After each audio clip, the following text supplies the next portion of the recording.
Welcome to a fun and very special episode of Head in the Clouds. Tonight, we're going to have a special guest, Robert Welch, who's an incredible cloud-hired cloud security architect, someone that I'm proud to call a friend, someone that I've got to know, who's truly exceptional. We're going to talk about how he got his first cloud architect job. We'll talk about lessons for you to learn along the way. It's going to be an incredible time. But before we do, we'll talk about a few things. Lessons for you to learn along. Sorry about some audio feedback. Tonight, we will, I'm sure, talk about cloud architects with no experience because somebody's going to ask me. We'll talk about a cloud architect job because Robert got his first cloud architect job. And part of that is a big difference. Yeah! Exactly. Cloud hired. We're cloud hired, and I get excited with every cloud hired. I don't bring most of them here because it's my job to get people cloud hired. It's Chris's job to get people cloud hired. Elonzo's job is getting cloud hired. And believe me, there's a lot of people working hard behind the scenes to get people cloud hired. Part of Robert's success is the difference between being a cloud architect versus a cloud engineer because they're so different. I'm sure we'll talk about our cloud architect course and Go Cloud Architects or Go Cloud Careers. We always talk about these things, but a lot of it we'll talk about cloud architect interview training and and really about building cloud architect career training because it's different than cloud engineer training or certification training or cloud admin training. We'll talk about real solution architect job skills, real cloud architect job descriptions versus what you see in an HR wish list. A lot of what we do is about teaching people what does a cloud architect actually do because that's how you become a cloud architect. You know the job, you master the job, not somebody else's job, and guess what? You're cloud hired. So before we begin, we're going to tell you about some free things. You know I'm obsessed with the world getting cloud hired. I was completely retired, enjoying my time in Palm Beach. I had lots of fun. I was spending some time with my cat, Cindy. I'd go to the beach, but, I saw the certification training materials that were out there, which were teaching skills like how to configure and talking about cloud architects. And cloud architects, here's the news for you. We don't configure. We design, present, and sell. So I came out of retirement, and everybody's getting cloud hired every day. So let's talk about a few things, and then we're going to have a lot of fun talking to Robert, who's an incredible, highly motivated, highly successful cloud security architect.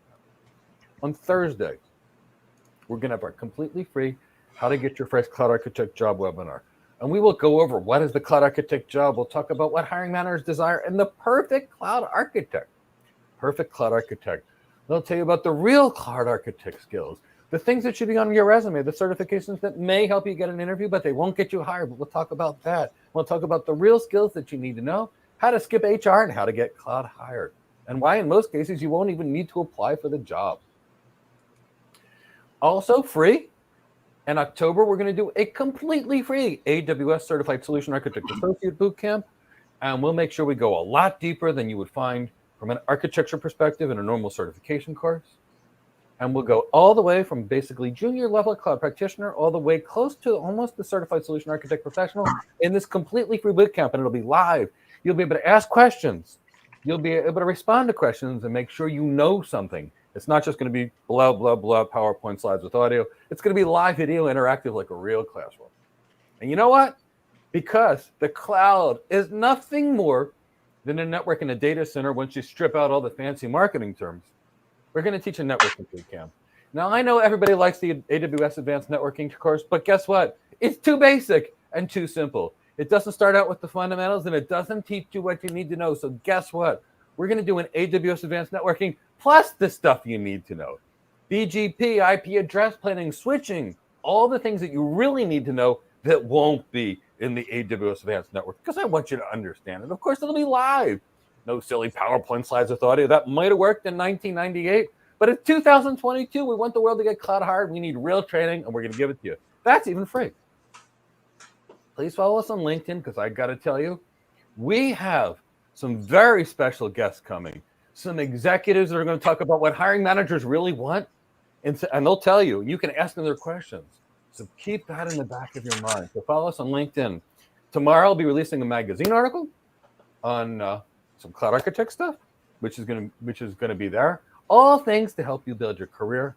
And because there's inflation, and when you earn enough, inflation doesn't matter at all to you. We've extended our 30% off potential discount to help you combat the effects of inflation, so you won't care about money anymore. You'll be able to earn as much as you need, take good care of your family, and live a great life. So we've extended our 30% potential off of every course that we have. And let's just enjoy ourselves from now on. So let's begin. We're going to interview Bob. Let me tell you a few things about Bob. I've gotten a chance to know Bob over the last 6 to 8 months.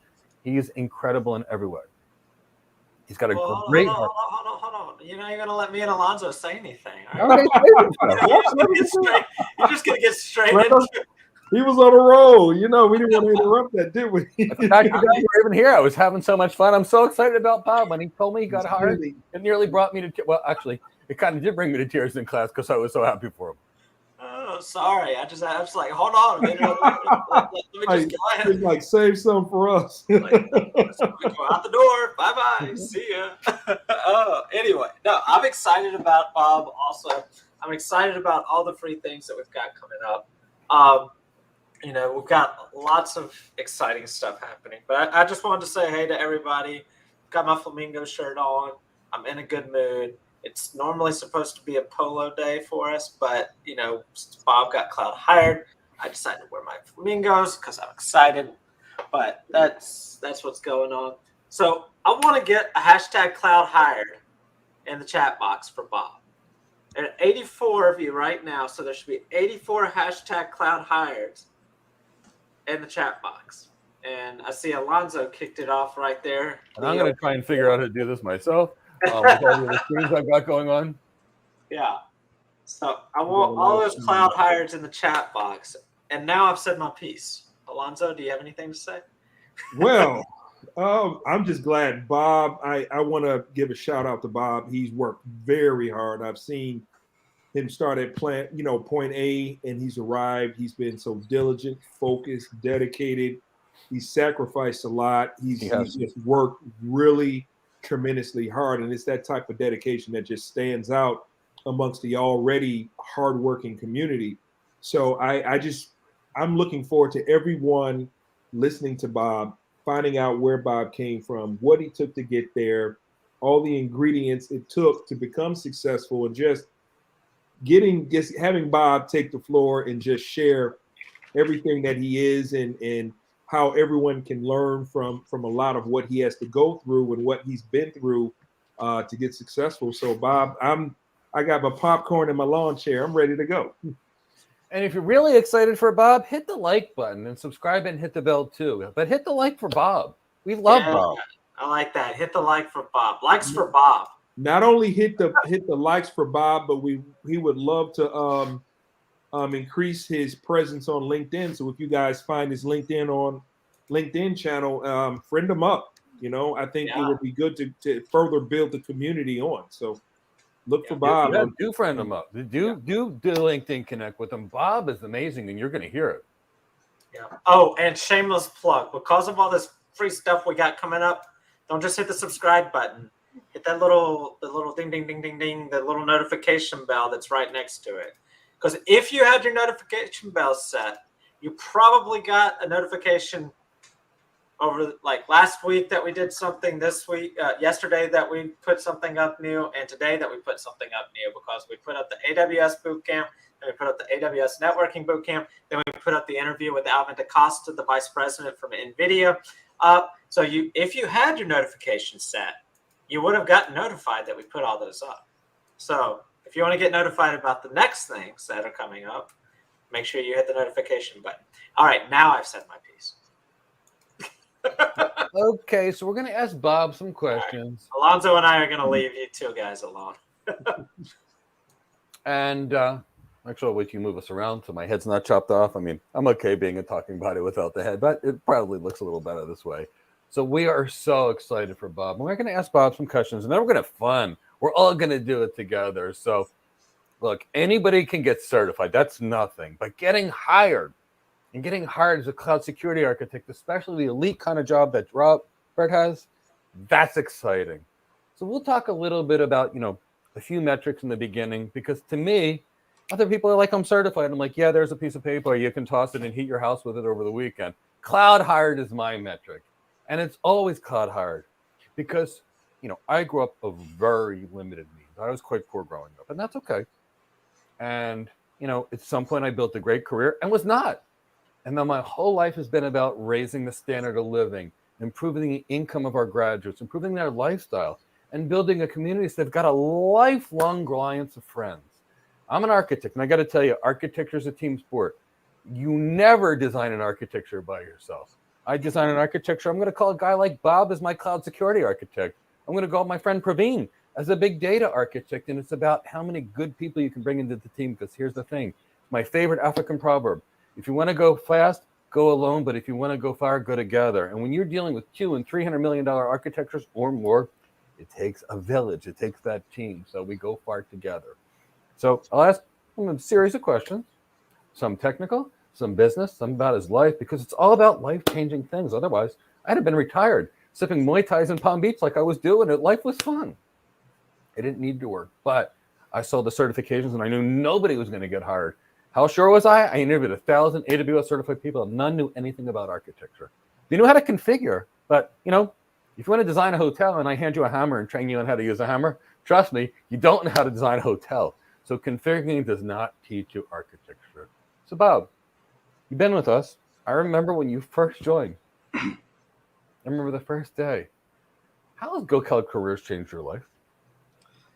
It's really hard to explain how much it's changed my life, but the world is coming to me in a big way right now, and I can't wait for the next day to come. I'm so excited about what I've been able to achieve, and it's so life-changing that it's so hard to explain how much joy I've got out of being in this class. The people that are in this class, Mike, Chris, Elonzo, everybody steps up and helps you to achieve your goals. And I know how much transformation this was, and I'm so excited. You may bring me to tears again, just like when you told me, because I'm so happy for you. You have no idea. So I don't want to get you in any trouble with your employer, but you did a lot of training. Without discussing your income, has our program increased your salary? Absolutely has, in a very big way. Okay, so here's the question I like to ask everybody, because I believe if the training is good, not certification training, but real training, could you afford a brand new 4-bedroom home, 2 brand new Mercedes, and still save money at the end of the month if you were just starting out and you just got this job? I can now. Okay. Before, absolutely not. Well, I view that as success. If you can support a family, 2 luxury vehicles, and take care of them, I view that we did our job right. But it's not just us. We provided the path. You did the work. And that's the thing I like to tell everybody. I may provide the guidance, the plan, the team, and the training, but it's up to you to do the work. And I know how hard you worked. I know there's messages we got from you, messages from my students, and I couldn't be more proud of you. Here's a question. Since the world has misunderstood architecture versus cloud admin versus engineering, so many have missed this and understood it. On your interview, did they ask you to code or configure anything? Not one question. Was your interview business or tech? Which was it more focused on? I would say 80 to 90% business related. 80 to 90% business. I like to tell people it's 50% business, but the reality is it's 80 to 90% business. And where do you see how much fun you have? I'm so excited for you. I remember my first architect job. I thought it was going to be a tech job. And I went to meetings, design, executive briefings, writing thought leadership. And wow, the fun you're going to have is just so great. So we spend a lot of time on soft skills and leadership training. A lot of it. And I know you focused and prepared heavily on that. How much of a factor do you think that was for your success? I would have to say 90% plus. 90% plus. So it wasn't about getting certifications. Actually, we're at it. Do you have any fancy certifications? I do not. Interesting. And yet the world loved you and gave you a great job. Fantastic. Guess what? I don't care about certifications at all. I care about, can you do the job? And guess what hiring managers do? The thousands of hiring managers I've spoken to, the thousands of recruiters, they don't care about certifications either. The only people that care about certifications are people that are selling certifications or people that just don't know. And it's funny, people have this perception that hiring managers want them. But I'll tell you, I'm going to bring in some hiring managers. They don't care. I speak to them every day. So I like to say we're a family here. My goal was to start something special. How is the Go Cloud Careers community? Are they truly a family? Oh, a family is an understatement. There are so many great people in this program around the world that have stepped up when they saw me struggling to give me advice and to help me. I can name names, but I'll hold that and do that personally with them because I truly love them. Now, here's a question. Now, did you interview with any executives, VP or above? I did. So we did a lot of executive presence, executive communication training, executive leadership training. How important was that? Huge, huge. And to get the advice from you on the type of questions I should ask the vice president or the engineers to be able to convey the type of questions that I needed to ask was invaluable. Asking a question to the vice president on what your goals are, how can I help you make your goals and make you look great and become great was I think it blew him away when I asked him about what he needed. Yeah, that's the key. You shifted it to them. You showed that you were a solution provider. Instead of walking in there saying, my objectives is this, could you tell me how much you're going to pay me? I have demands. I don't know. You showed them how you could help them. And they loved you so much they give you what you wanted. Yeah. Interesting. So in class, I made you guys explain the tech with a special formula of mine.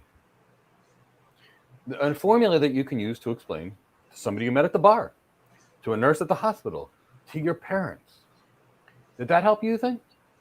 It did, because I had a lot of family members, friends that really didn't believe in what I was doing. And they thought I was arrogant on the way I explained things. And I was able to change things and make them more believable when I talked to them and understand where I was going, what I was doing, and kind of dumb it down, take that technical aspect out of it and explain it to them in layman's terms to where I didn't sound arrogant to them. Exactly. And that's changed my life with my mother and my family and my brothers in particular that just thought I was crazy. Now, I'm going to tell you this. When you become really successful, two things happen. Typically, you form a new set of friendships. Unfortunately, a lot of your old friends, they kind of disappear because you have less things in common. Not that they're not wonderful people, because they are, just you have less things in common, and relationships are based on things in common. People that like to go bowling have friends with other bowlers. It's just sort of what happens. So, relations got better with your family, right? And do you think any of the emotional intelligence and empathy training had anything to do with that? 100%. Absolutely. Now, in last Friday's class, which you weren't in because you were celebrating, congratulations, and I'm so thankful you were, we did stress inoculation interview training. But I always put you guys on the spot. I even interviewed you on YouTube Live with hundreds of people. Did that stress preparation make it easier for you to do a real interview? Absolutely did, because I volunteered early on for those mock interviews, knowing that I'd likely fail. I put my neck out there because when I did fail, it made me mad. And I stepped back and I went and learned it. And I learned it well. And I knew your goal, so I never took anything easy on you. No, you didn't. Because I wanted you to see what it was going to be like for real. I'm a martial artist, and I've learned lots of martial arts in my life. And then I learned Israeli martial arts, and they say train the way you fight. And I've learned very simply, if you train doing the exact thing you do in real life, you can do it under stress, under non-stress. You're never going to configure anything in your life, Bob. I see certification providers saying, I'm teaching architecture. Guess what we did last weekend? We configured stuff. And I'm like, architects don't configure. Maybe you should learn what an architect is. But, that's neither here nor there. So do you think somebody would have given you a job as a cloud security architect if your focus was getting 10x AWS certified? No, not at all. I wasn't asked questions around any certifications. It was emotional intelligence. It was business related questions.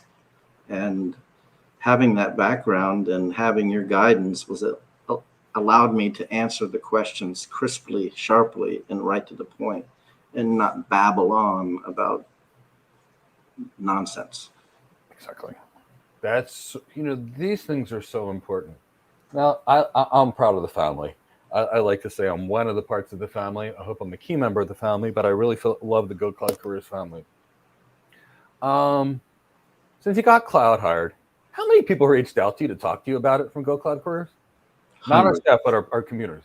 I would say hundreds. Hundreds. It is truly a family, and I love every one of them and can't wait to meet everyone that has been involved in my life over the last year.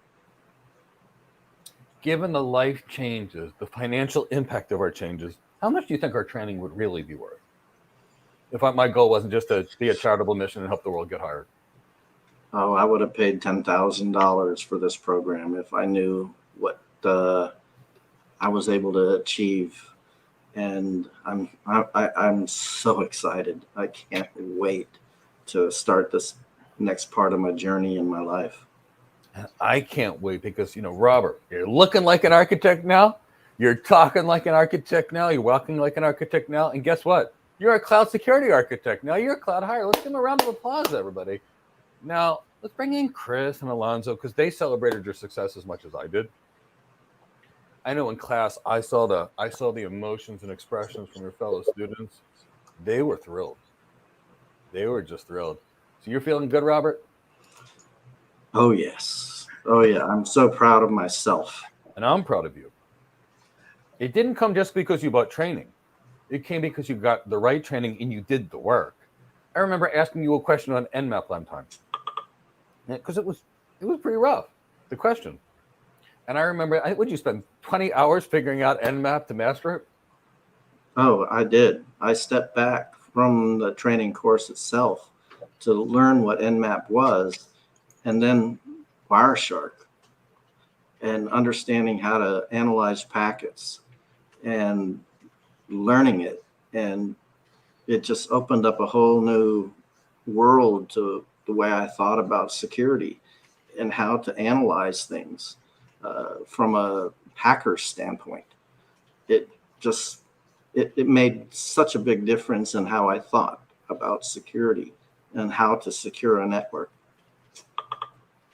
Yeah, these things just excite me because I'm thrilled with it. So, I mean, that's how I learned it. Now, in the last year, you've seen people of all walks of life. You've seen some of the kids that I wish were my own, like Daniel Bosu, Delroy Bat, Yvonne Tamba, Coyote, people that were young and never had any work experience in tech become cloud architects. And obviously, you took a much more senior role because you've got some more experience in life. But watching people get hired all the time, is that a way to stay motivated while you're struggling and killing yourself, working so hard to learn? Oh, it definitely motivated me seeing people get hired, and it took me a little bit longer.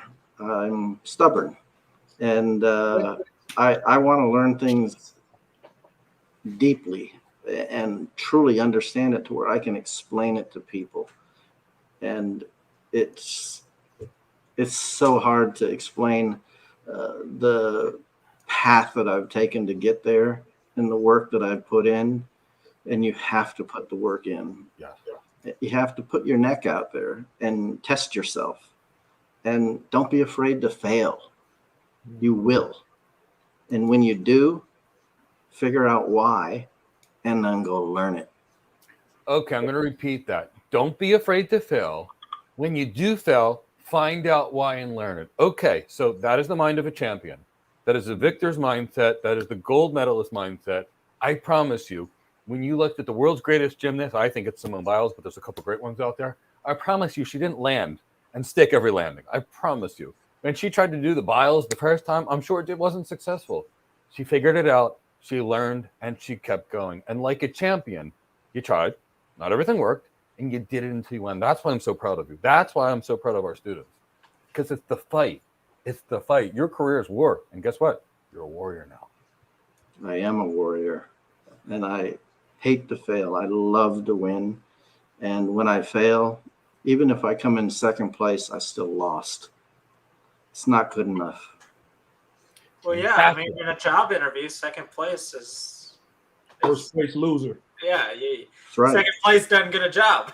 Yeah, That's absolutely right. I feel the same way. I don't like second place. That just reminds me I'm not where I need to be, and it makes me hungry. Yeah. I remember a manager pulling me in the office and telling me, you had a great quarter. You had 186% quota.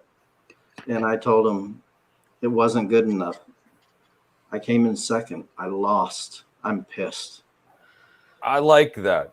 Every time I came in second, I was angry. I went back and I'm like, I want to win. What can I do? So I love that. I love that. I love that.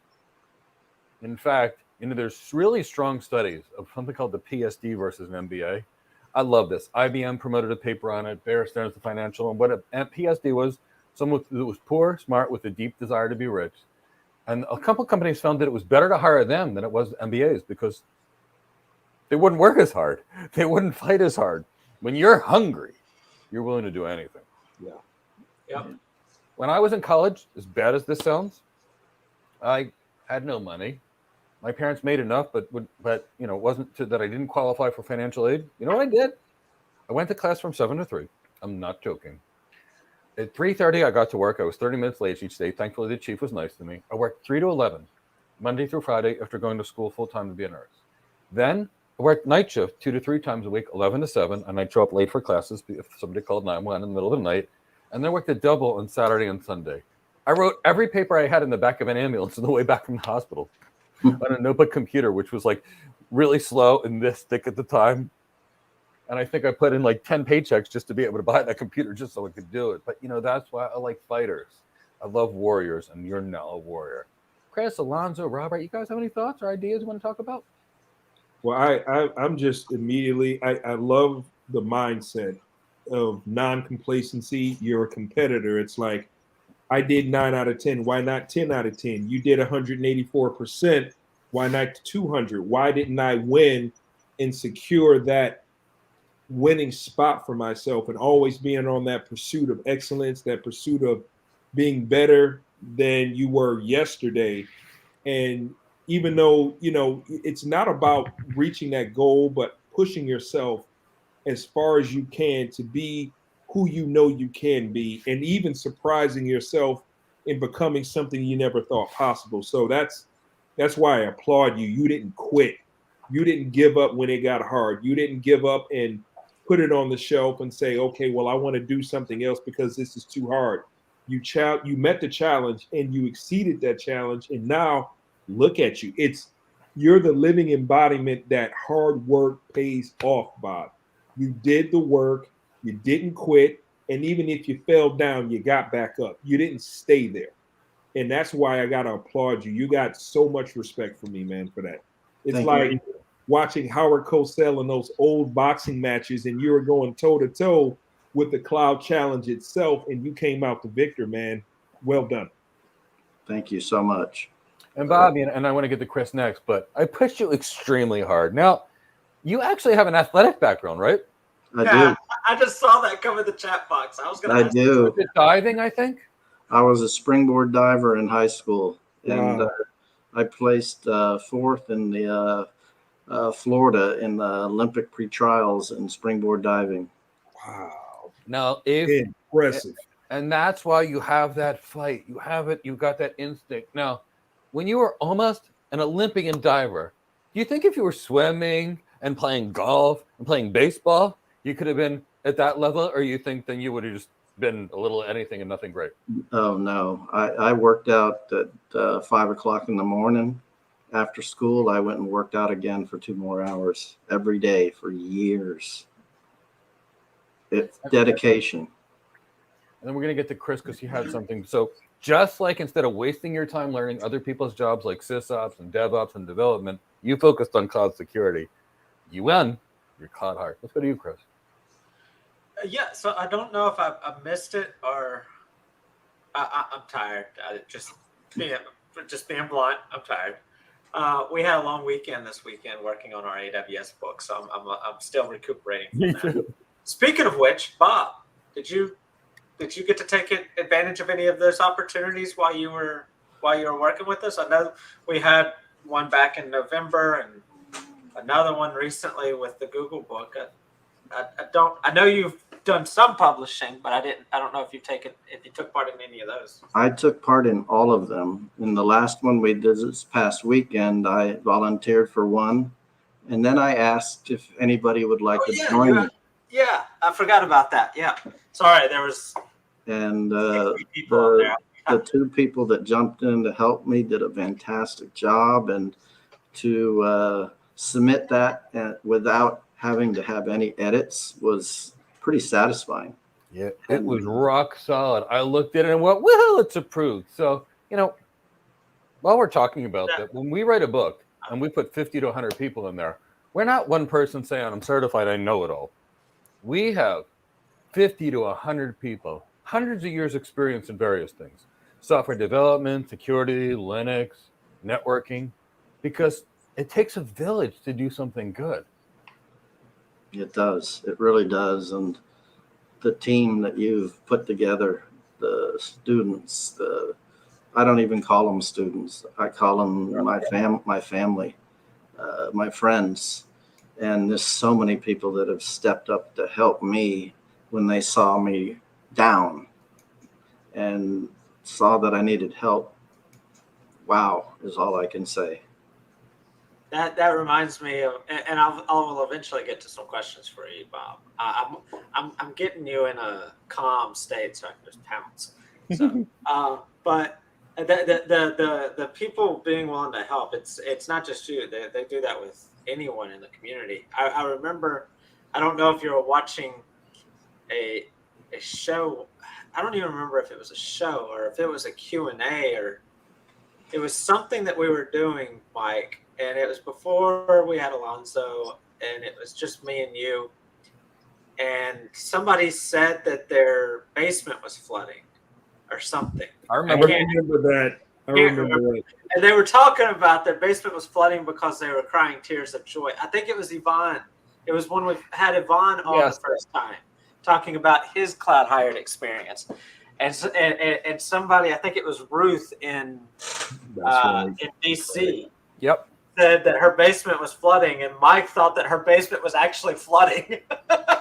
She was saying it was flooding with tears of joy, but Mike was like, he stopped everything, and he's like, I just saw somebody in the chat box say their basement's flooding.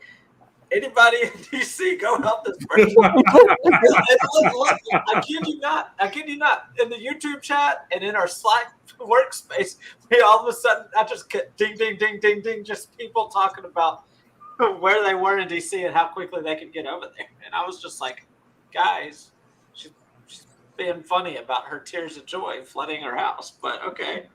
That made me so proud. It showed the level of support that the people in the community have. And you talking about that, Bob, made me think about that. That was a funny time. Yeah. And during this past weekend writing the book, I noticed that I went out and mowed the yard, and I noticed that my next door neighbor had a water main leak. And so I was going back and forth helping him because I've had to repair mine more than once. And he's a mechanic, but he had no idea how to do this. And I coached him on it.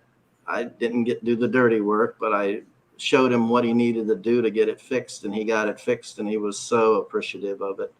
And just leveraging my background and my knowledge just on that from prior experiences. Now I've got a next door neighbor that is a friend. Yep. So I might have missed it earlier when you and Mike were talking. Did y'all talk about how many opportunities you had? Was this your only opportunity that came about, or did you have any other job offers, any other recruiters that were reaching out to you? I've had, since I really embraced the LinkedIn training, I would have to say I have 10 to 20 a day still reaching out to me. Wow. I have to clear my phone out every day because it fills up. So learning how to build your brand on LinkedIn, the right kind of promotional content, how'd the world come to you? You didn't have to go like apply to 500 jobs and hope somebody would call you back. Not at all. Not at all. And you didn't have to get like 5 associate certifications to get people to recognize you. No, I did not. One of the things that I learned while I was doing research around scammers, because I was so tired of scammers reaching out to me and trying to convince me to click on something, to convince me to go buy credit cards on behalf of Mike since he's in a meeting.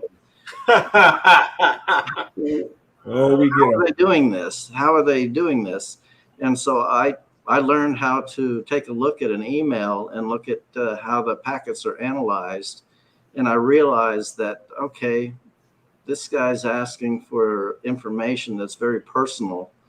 And I knew that there's certain tools that allowed me to look at the headers in the packets of email. And I found that there were some definite inconsistencies within that.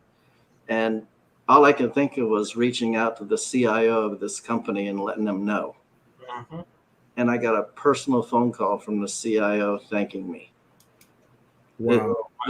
That felt so good that I actually found that, notified him of that, and him reaching out to me personally was kind of, you want to pat yourself on the back. I said, I recognize that, and I knew it wasn't right, and it wasn't. Mm-hmm. And he put a warning out on his career board, warning people about possible scammers misrepresenting our company. Wow. Yeah. That was pretty cool. And that was an inadvertent, passable interview, if you will, showcasing your skills. Yeah. I had near 12,000 views on that post. Wow. Wow. And Because you knew what you were talking about. yeah, I purposely left it up there because I was just starting to interview.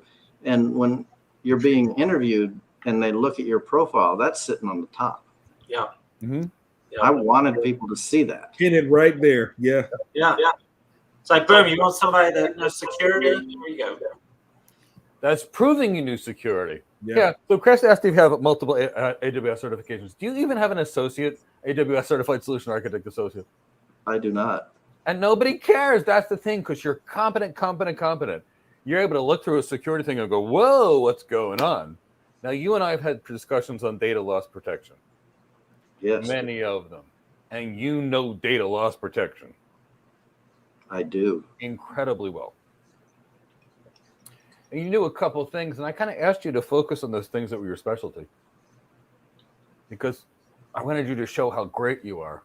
So it wasn't knowing 1,000,001 things. It wasn't 1,000,000 certification. So they didn't ask you any engineering questions, no configuring things, and you said your interview was 90% business. That's right. You know what you're going to be doing now, Bob? I'm going to tell you, it's going to be really fun. You're going to be going to meetings, some online, some with the customer. That's going to be 50% of your job, and you're going to get paid very handsomely to do it.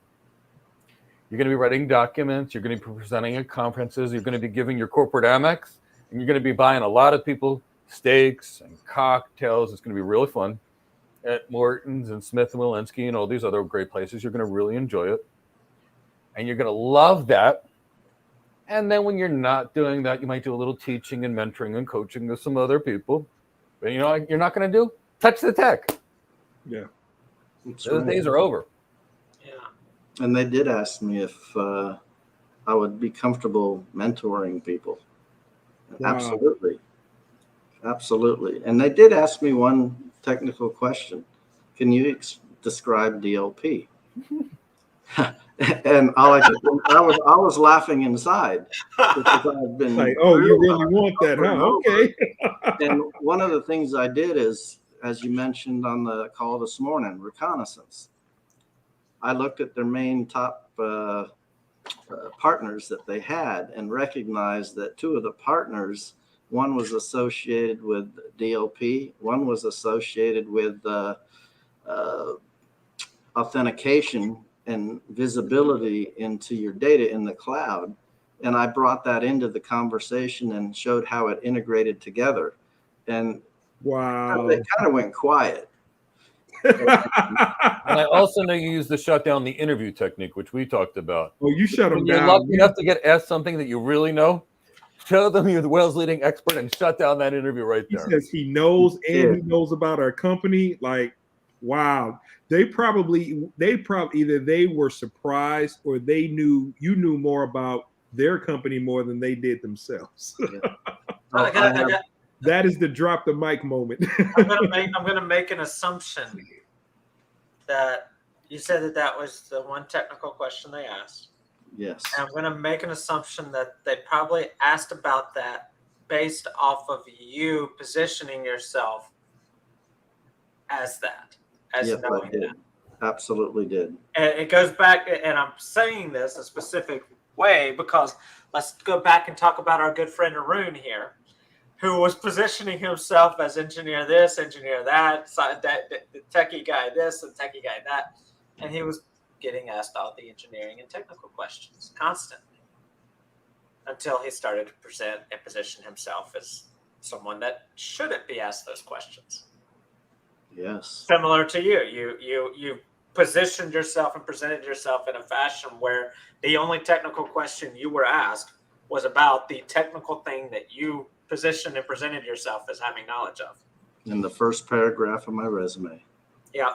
And So everything, and I'm assuming, I didn't review your resume, but I'm assuming your resume, based off of the brand that I've seen you online, your resume was 90% business and executive and solving problems, solving solutions. Solving problems and sales techniques. Even in your more technical roles, I'm guessing you positioned yourself as problem solver, not techie. Problem solver, mentor, Yeah. obsessed with learning new things every day, reading every day, and perception. It's huge. That's why I have certain things behind me. The CISSP book, the Network Plus book, the 3-tier architecture behind me on the wall. All of them, they mentioned what I had behind me on the wall. And You're not going to it's put at them the back stage. there. You're not going to put them back there if you can't talk about them, though. No, that's right. Yeah. Bob, And could you I tell couldn't me when I started. when you dropped that DOP response to them and they got quiet, what was their response? Honestly, they just moved right on. They didn't. I was going to say they probably didn't respond. They probably moved on to the. They did. They just moved on. That was kind of like, okay. Yeah, it was pretty. So I don't. Comfortable. Have we discussed or asked you what your position is? I'm taking it for granted because we talked about it during class, but have we talked about it here? I'm a client security architect / consultant. Whatever title they want to give it because of however they want to budget it.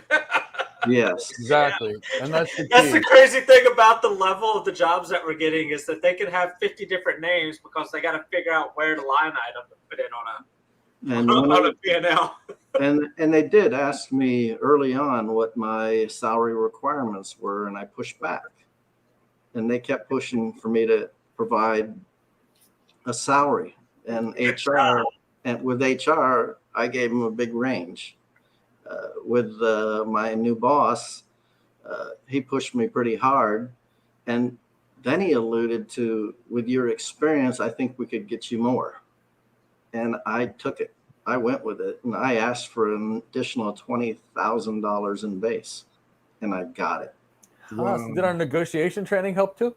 Oh, yes. Yeah, look at that. That's oh yes. So I know we did a lot of resume and branding training. So you basically built the brand for the thing that you're the best at. And when you went in the interview, they only asked you about the things that you needed. Yes. So we were able to highlight your strengths and stay away from weaknesses. We all have strengths and weaknesses. I'm Mr. Network. I'm not Mr. Application. So, I talk about networking. I talk about high availability, high security, the things that I know. Great job, on fire. I'm so proud of you, Bob. I'm so excited. You have no idea. The reconnaissance piece is huge. When Oh, you yeah. know who you're going to interview with, it's not just looking at their LinkedIn profile. No. What have they been in any news articles? What have they been involved in? Do they have any blogs? Where did they go to school? What certifications do they have? What's the company motto or mission statement? I had all of that written down, and I actually was able to leverage that to have the conversations that I wanted to have. That's the key. It's what I want to have, not what somebody else wants to have. You can control the interview, as you did. People think they're going to go there, and people are going to be pulling question. No. With the right training, with the right career agility, by learning how to read the room, observing people's body language, looking at the room and determining if someone's visual, auditory, kinesthetic, determining if they're a functional leader, an analytical leader like Chris, or an innovator leader like me. They're all different, so we all think different. You learn that. You know how to communicate in the language of their choice. And I know early on I was slouched over and posture was terrible. And now I'm proud. I'm shoulders back. I'm good. Yeah. We worked on that too. Wasn't that part of that was part of our program too? Yes, it was. So of all the things that we talked about, how important, the intangible stuff, the executive presence, the communication skills, the leadership skills, would you say that was the most important part of it, getting hired? Yes, absolutely. Being able to present yourself well. And you have to know the tech. Let's face it, you have to. But it's not how to do the tech. We don't touch the tech. It's how to put the pieces together. So I liken architecture to being a chef. You got to know what the ingredients are. But, I know somebody, you can give them chicken, olive oil, oregano, lemon juice, and salt, pepper, and garlic, and it's a disaster. And I know somebody else that says, a little bit of truffle salt over here, a little bit of this, a little bit of this. Like my mother-in-law, wow. She puts those things together, and it's like magic. She taught me to cook because my mother-in-law figured she'd have to teach me how to cook because she loves to cook and I like to cook. But that's the thing. It's the recipe, not the actual cooking. The executive chef may or may not cook. They design the menu. They pair the food and the wine. These berries are in season. Which goes with it? That's architecture. Yeah, Like that. absolutely. And actually, when we talk about architecture for one meeting, I'm gonna take Chris, because Chris knows all about designing and building hotels and taking it from concept to creation. Okay. Now, Chris, I can't do architecture. I didn't ask you to be the people that actually use the screwdrivers, the saws, and whatever the power tools are. Do they have any idea how to design a hotel? No. Oh, I've got stories out of the wazoo about people who built the bathrooms 6 inches in the wrong direction, and we had a complete entire floors of bathrooms were 6 inches off, and we had to redo it all. It's like, Wow. read the drawings. It's not that hard, but to two completely different sets of people, and yeah. So no, the people that do the building and the configuring definitely do not do the designing. And apparently the people that did the designing in that situation needed to have better communication skills. but yeah, so no, they don't. Well, that's the thing, because people keep saying, I want to learn to configure. I'm like, here's how you can configure. But you're never going to do this. Nobody cares. What they do care is, can you design it and make it work? Make it secure. Make your customer more money. Because otherwise, customers don't buy tech because they like it. I mean, I buy tech because it's cool. I'm a techie, a little bit of a geek. I try to hide it, but I am. My house is full of tech because it's cool. Businesses don't buy tech because it's cool. I remember I worked for a company. They had the best tech in the world. The best. I was an architect there. The engineers would compete. They do proof of concepts. They'd come back and they'd say, we won the technical bake-off. And me and my manager would say, yeah, but you lost the deal. We won the technical bake-off. We have the best tech. Okay. Yeah, well, We lost a deal and we're going bankrupt. We've done 20 layoffs in the last 12 years. We're winning the tech. Who cares about the tech? It's all about the transformation. Yeah, it really is.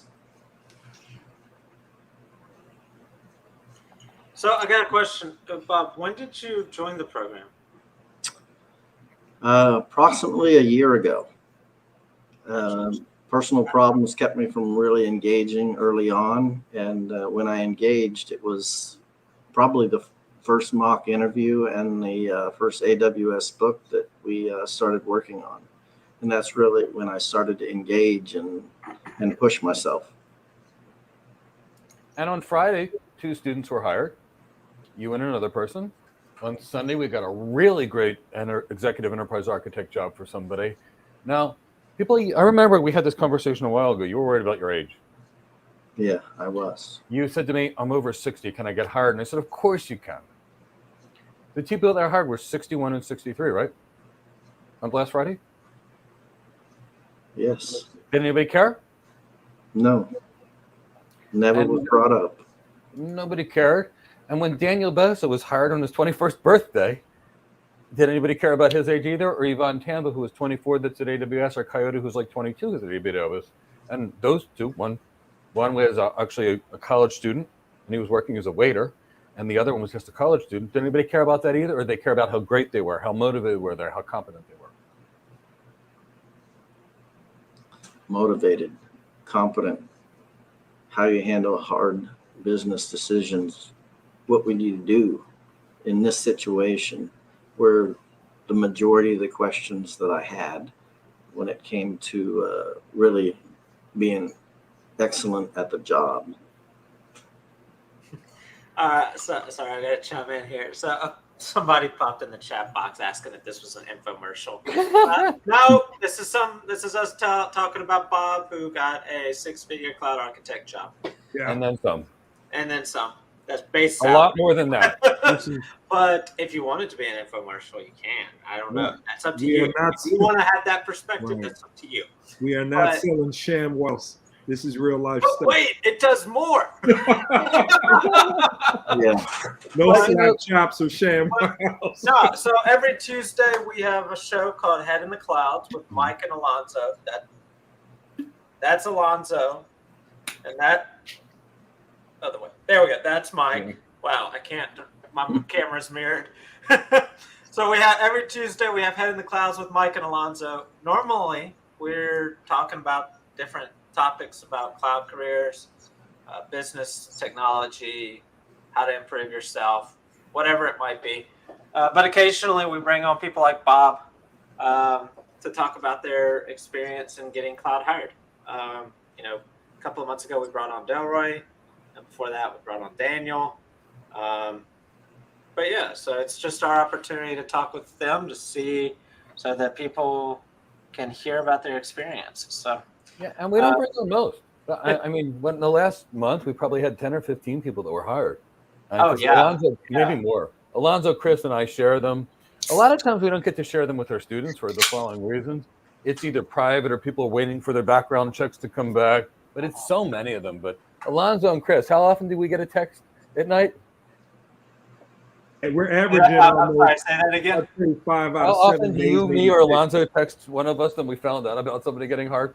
Yeah. Oh, I don't know. It's funny. On Sunday, while we're in the middle of working on the AWS workshop with like 60 people, Mike steps away to take a phone call and he comes back and he's like, "Woo! Somebody just got promoted!" And I'm like, "Okay." And then, not 5 minutes after I walk out of my office, going downstairs to get in the car, I get a message on Slack. "Hey, just wanted to let you know that I just got offered a VP position as an enterprise architect." I'm like, okay, that comes out of nowhere. Right. He's in England. And those are on Sunday.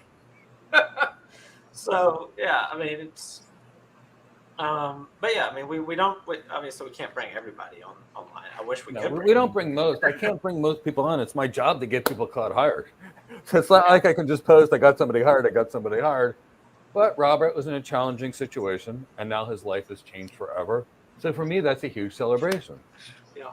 Delroy Batt, who's like a kid to me, He comes and visits me in Florida from time to time. He's coming in 2 more weeks. He's got some things that he wants me to teach him that are totally not related to tech, and I'm excited about it. And I'm excited to go teach him because he's kind of like one of my kids. I wish he was my kid. I didn't have any kids, so when I see like a Daniel Doso or an Yvonne or a Delroy, these young, fine people that will just crush it. They're like, oh, they're the kids I always wanted. And he had his last job prior to getting his cloud security architect was he was an EMT. Yeah, and to let the people in the chat box know, I'm purposely not going to any of your questions right now because we're going to do them. We're going to do them in a little bit. So there's actually some very good questions in there that I also have that I haven't asked because I saw y'all ask them, and so I'm waiting on them. But yeah, so now that Bob is cloud hired, Bob needs to come to St. Petersburg and show me where the real good grouper sandwiches are because absolutely. Yeah, I'll fly in myself. I keep striking out with the grouper sandwiches. They're like the most bland. The most bland. You got to get them blackened. No, yeah. I tried black encrusted. Yeah, come on, man. Yeah, we gotta help there yet, and I know what to do. Come on, Chris. I did have some barbecue shrimp that my wife cooked the other day, so that was exciting. Okay. Oh, there used to be in this place Singer Island, which is kind of where I used to live, right next to Singer Island.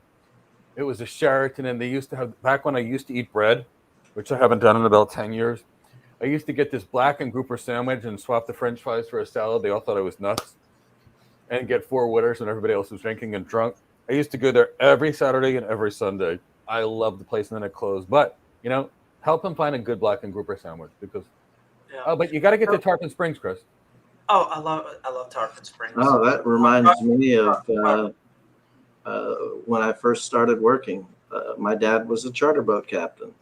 We fished out of Tarpon Springs. We get up at 4 a.m, get back at 8, 9 o'clock at night, and do it again every day. So while I'm waiting, I'm going to ask a question, and then I'm going to post something in the chat box. Post something in the chat box. One of you guys, people can ask about experience. Yeah, no, I'm about to. For example. Yeah, I'm about to post stuff in the chat box, but I want to ask a question while I do that. So now I got to think back about the question. Oh, okay. So you. I'm really big about this because when we started, there was no Slack. None. When we started, before Bob joined us and before a lot of people joined us, we had no community that we could communicate in. And we were only trying to operate off LinkedIn, which was great. That was my great idea. It's great when we had enough people that could fit on the screen right here, and that was it. Yeah. But I told, and me and David, one of the guys early on, he's gone on to do his own thing as a cloud engineer. But me and David worked very hard to convince Mike that we needed to go to something like Slack, and he is like, "Why? No, I don't want to learn anything new." And I was like, "Mike, if we go to Slack, no, this thing that you have created will grow a life of its own. It will become a community, and things will happen that you never thought would happen." So I say all that to ask you, Bob, can you speak to the community aspect? Like there's things that we do not moderate or facilitate, right? That y'all are out there doing among yourselves to help each other, to make each other better, right, inside the community that we've created. And so I was wondering if you would talk a few minutes about the community. And the reason I ask is because every time I do an interview, exit interview after somebody gets cloud hired, I say exit because they never leave us, but they it's like Hotel California. But every time I started doing the exit interviews, people would talk about that. And so I had to start changing my questions in the interviews to build onto that. But if you could talk about that, because I know you've been active with people. Right. And some of the groups that were formed within Slack and the meetings that we've had to just kind of talk about our problems, our issues, our strengths, our weaknesses, and the people that have jumped in to help without even thinking anything of it. The calls at night that I've got, the call that I got the night before I had my main interview from someone that joined was invaluable to me. And he pushed me hard. And that preparation work was, I'll never forget it. And I told him today, I loved him, and I'll never forget you for what you've done for me. And a friend for life. And I've got more friends for life on both hands that I had before I even started this program. It's, if you want to change your life, you need to join this program. It will change your life. So hit that like button. Yeah. I was Comment going to ask what share you it to people. thought, like what would be something that you would want to tell someone who just signed up yesterday? Get involved. Put your neck out there. Challenge yourself. Don't be afraid to fail. Because when you do, it should make you mad. Go learn it well, and do it again. And you just grow and grow and grow from those challenges that you put on yourself. I love that the community. Now, I'm going to add one thing because Chris actually forced me to build the Slack community. Oh So yeah, I did. When I say it was difficult, it was. I had to build it. We had to build an entire test environment. Show Mike how to do it. You wait, let him think about it for like a few weeks. Then, essentially, we just kind of forced his hand. We're like, Yeah. we're just doing it. We're doing it. We're doing it. Well, to be fair, let's talk about something. I didn't plan on starting this company at all. True. What ultimately happened is I saw the training, the certification and training, and went, oh my God, nobody's ever going to get hired from this. This isn't architecture. I watched it, and I didn't know what it was. So, I was so upset that I made one simple YouTube video. How to get a job with a cloud architect job when you have no experience. Because I've been getting people, part-time coaching people for 20 years to get their first tech jobs. I had like 50 emails. Please help me. Please help me. I just did a webinar, just an informational webinar. And my first student, Julius from Ghana, he was such a nice guy. And he says, I'd like to buy your training. And I was like, huh? So I literally just built the course right then and there. Out of nowhere, my students are getting there. Del Rabat showed up like a week later. He got hired in security with no experience. Now he's a cloud security architect straight on our training. It was just incredible. And Chris and David's now a cloud engineer who's one of our students. And Chris is now my chief operating officer. Like, you have a school here, right? I'm like, I don't have a school. I got a family. I'm just doing it one-on-one. He's like, you have a school. What are we, 8, 9 people globally now? With 2 people in Africa and 2 people in South America and people all over the U.S. and students in every country in the world, everywhere. And they're getting hired in every country of the world. It was just so exciting for me. So, yes, we started out from very humble beginnings because we knew we had to change things. Now we get a cloud hired every day. And, Chris is popping some examples of people that never had experience that are getting hired. We've got lots of them. Because you know what employers don't care about? Can you do the job? Mm-hmm. Can you do the job? But you know what? They also care about something else. And Robert has all these characteristics. Is he likable? Yeah, he is. That's right. Is he energetic and enthusiastic and passionate? Yeah, he is. Does he know what he knows and know what he doesn't know? He sure does. And if he doesn't know, he can find the answers to things quickly. Is he a team player? I've seen Robert work with everybody. Mm-hmm. I've seen it. Is Robert trustworthy? I ask a question and Robert doesn't know. He says, I don't know, but I'll go find out. He doesn't bluff. Robert's a hiring manager's dream. Yep. Those are the things that employers wanted. No certifications, and nobody cares. They care, can you do the job? I'll go back to you, Chris or Elonzo. And I know there's questions which we definitely want to take too, but Well, sorry, I got distracted by people asking about the AWS book.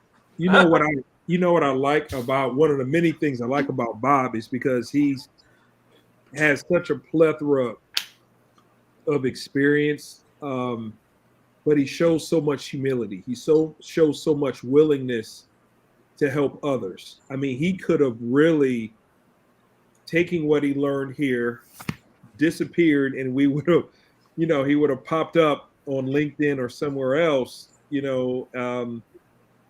where he is right now, but he chose to share what he's learned, but he shows so much humility to say, I started here, and despite all the things that he may have gone through, he still is able and still desires to help other people, and that's an additional credit to who he is as a person. Well, you want to talk? If we want to talk about Bob, let's talk about Bob. Let's. So not only has the guy gotten cloud hired, in most every other training platform, training provider situation, he's done with us. He's gone. He's done. He's not worried about us anymore. He's gone and having fun. He's now cloud hired, and now he's trying to organize a bowling party for Sagoon, who's coming into town this weekend. Yeah. And they're getting, I think it's McAllen? No, Allen. Yeah. That's a Freudian slip right there. Yeah, it sure is. It's Allen, Texas. That there's the people out in Dallas, and I'm taking my time saying this, Elonzo, because you guys are really slow in Houston. I know. Apparently, we got 1, 2, 3, 4, 5. I don't know, almost 10 people maybe so far who are going to be bowling. But in addition to that, Bob's had some get-togethers at his house for people in the program. Yes, he has. It's not just the type of thing that you just sign up and do whenever you want to, and forget about it when you've reached your goal. At least this is. We're talking about you without your input, Bob. But this is your peer review. Yeah. Essentially. But that's what we see. And obviously when I say we, I mean everybody in the community sees that this is the type of people. And you doing that encourages others to do the same type of thing. So. Yeah, I'm happy to do that. It brings me joy to bring us together to where we can talk and learn from each other, because you're going to learn from each other, and surrounding yourself with all these great people. As I said, the friends that you have in life, most people can't count them all on one hand. I can't count them on two hands now. Yeah. I'm so happy to hear that. Yeah. I really am. So, do we want to go to some of the questions that are in the chat box? I'm easy going. All right, Bob, you good with that? I'm good with that. All right. Now, if we happen to get a question that you're not sure if you can answer, or as far as like with your employer or anything, just let us know. You can say we can't talk about that because there are confidential things, and I never ever want to put anyone in a bad way with their employer. We're just excited you're hired. This is just the start for you now, Bob. I know where you're going. Oh, it is the start for me. I'm hungry. I want so much more. Good. You get it, too. Just I got to get through all these congratulations messages. So this one's for you, Mike. I don't know if we want to answer it here. I don't know if it'll be hurtful, but it's something that came up from class today. There was a book you recommended in class. There's a book that I like called Why Business People Speak Like Idiots. Oh, okay, that one. Yeah, we can talk about that one all day long. It was sent to me by my executive coach about 20 years ago. See, what happened was I just finished my MBA, and I was a technical architect, which isn't a real architect, it's an engineer, right before this job. And I wanted to show everybody how smart I was. So I gave a presentation. I was leading a chief information officer council. And I used every business jargon you could use and tech jargon because they were CIOs. And here's what the audience looked like. Those that weren't doing this on their BlackBerries, yes, BlackBerries, I said it. And I asked one person there who was my mentor at Cisco, who's now my executive coach. And I said, how do you think I did? She took a deep breath in a very emotionally intelligent way. She says, Michael, how would you feel if I sent you some books? Would you read them? Michael, you know. Yeah, when they lay out your formal name, and either you messed up or you're in trouble. Yeah, and I went yes, and I read them, And oh my God, they changed my life. They were all about not using jargon and not using stupid marketing terms where nobody understood you. How to appear as a fair, unbiased consultant as opposed to someone that looks like they're trying to sell something. Like, I can't walk into a room and say, "Look at this really cool, exciting elastic thing I got." Hey, it's a virtual machine. Hey, my customers got that. Stop marketing terms off things. You got some elastic bands? Is that what you Yeah, I got? got some elastic band. In fact, somebody recently asked me, they made a post, and it's a very smart person, highly educated person. They made a post about elasticity versus scalability. And they copied, Mike, what do you think? And I said, there's no such thing as about elasticity except in economics. We're talking about price elasticity, rubber bands or elastic waistbands. It's a made-up marketing term that says scale on demand. So talk scalability and nobody cares.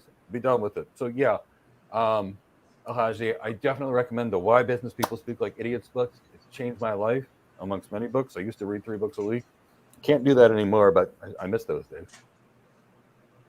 You just can't do that with a 100-hour week. It just doesn't work. Where did this question go? I miss my BlackBerry. To me, it was the best phone in the world. I could type on it. I made less spelling errors. And now that I got an iPhone, I feel illiterate when I type on it because my fingers are too big to type on it. Fat finger it and it doesn't spell right and you can't fix it.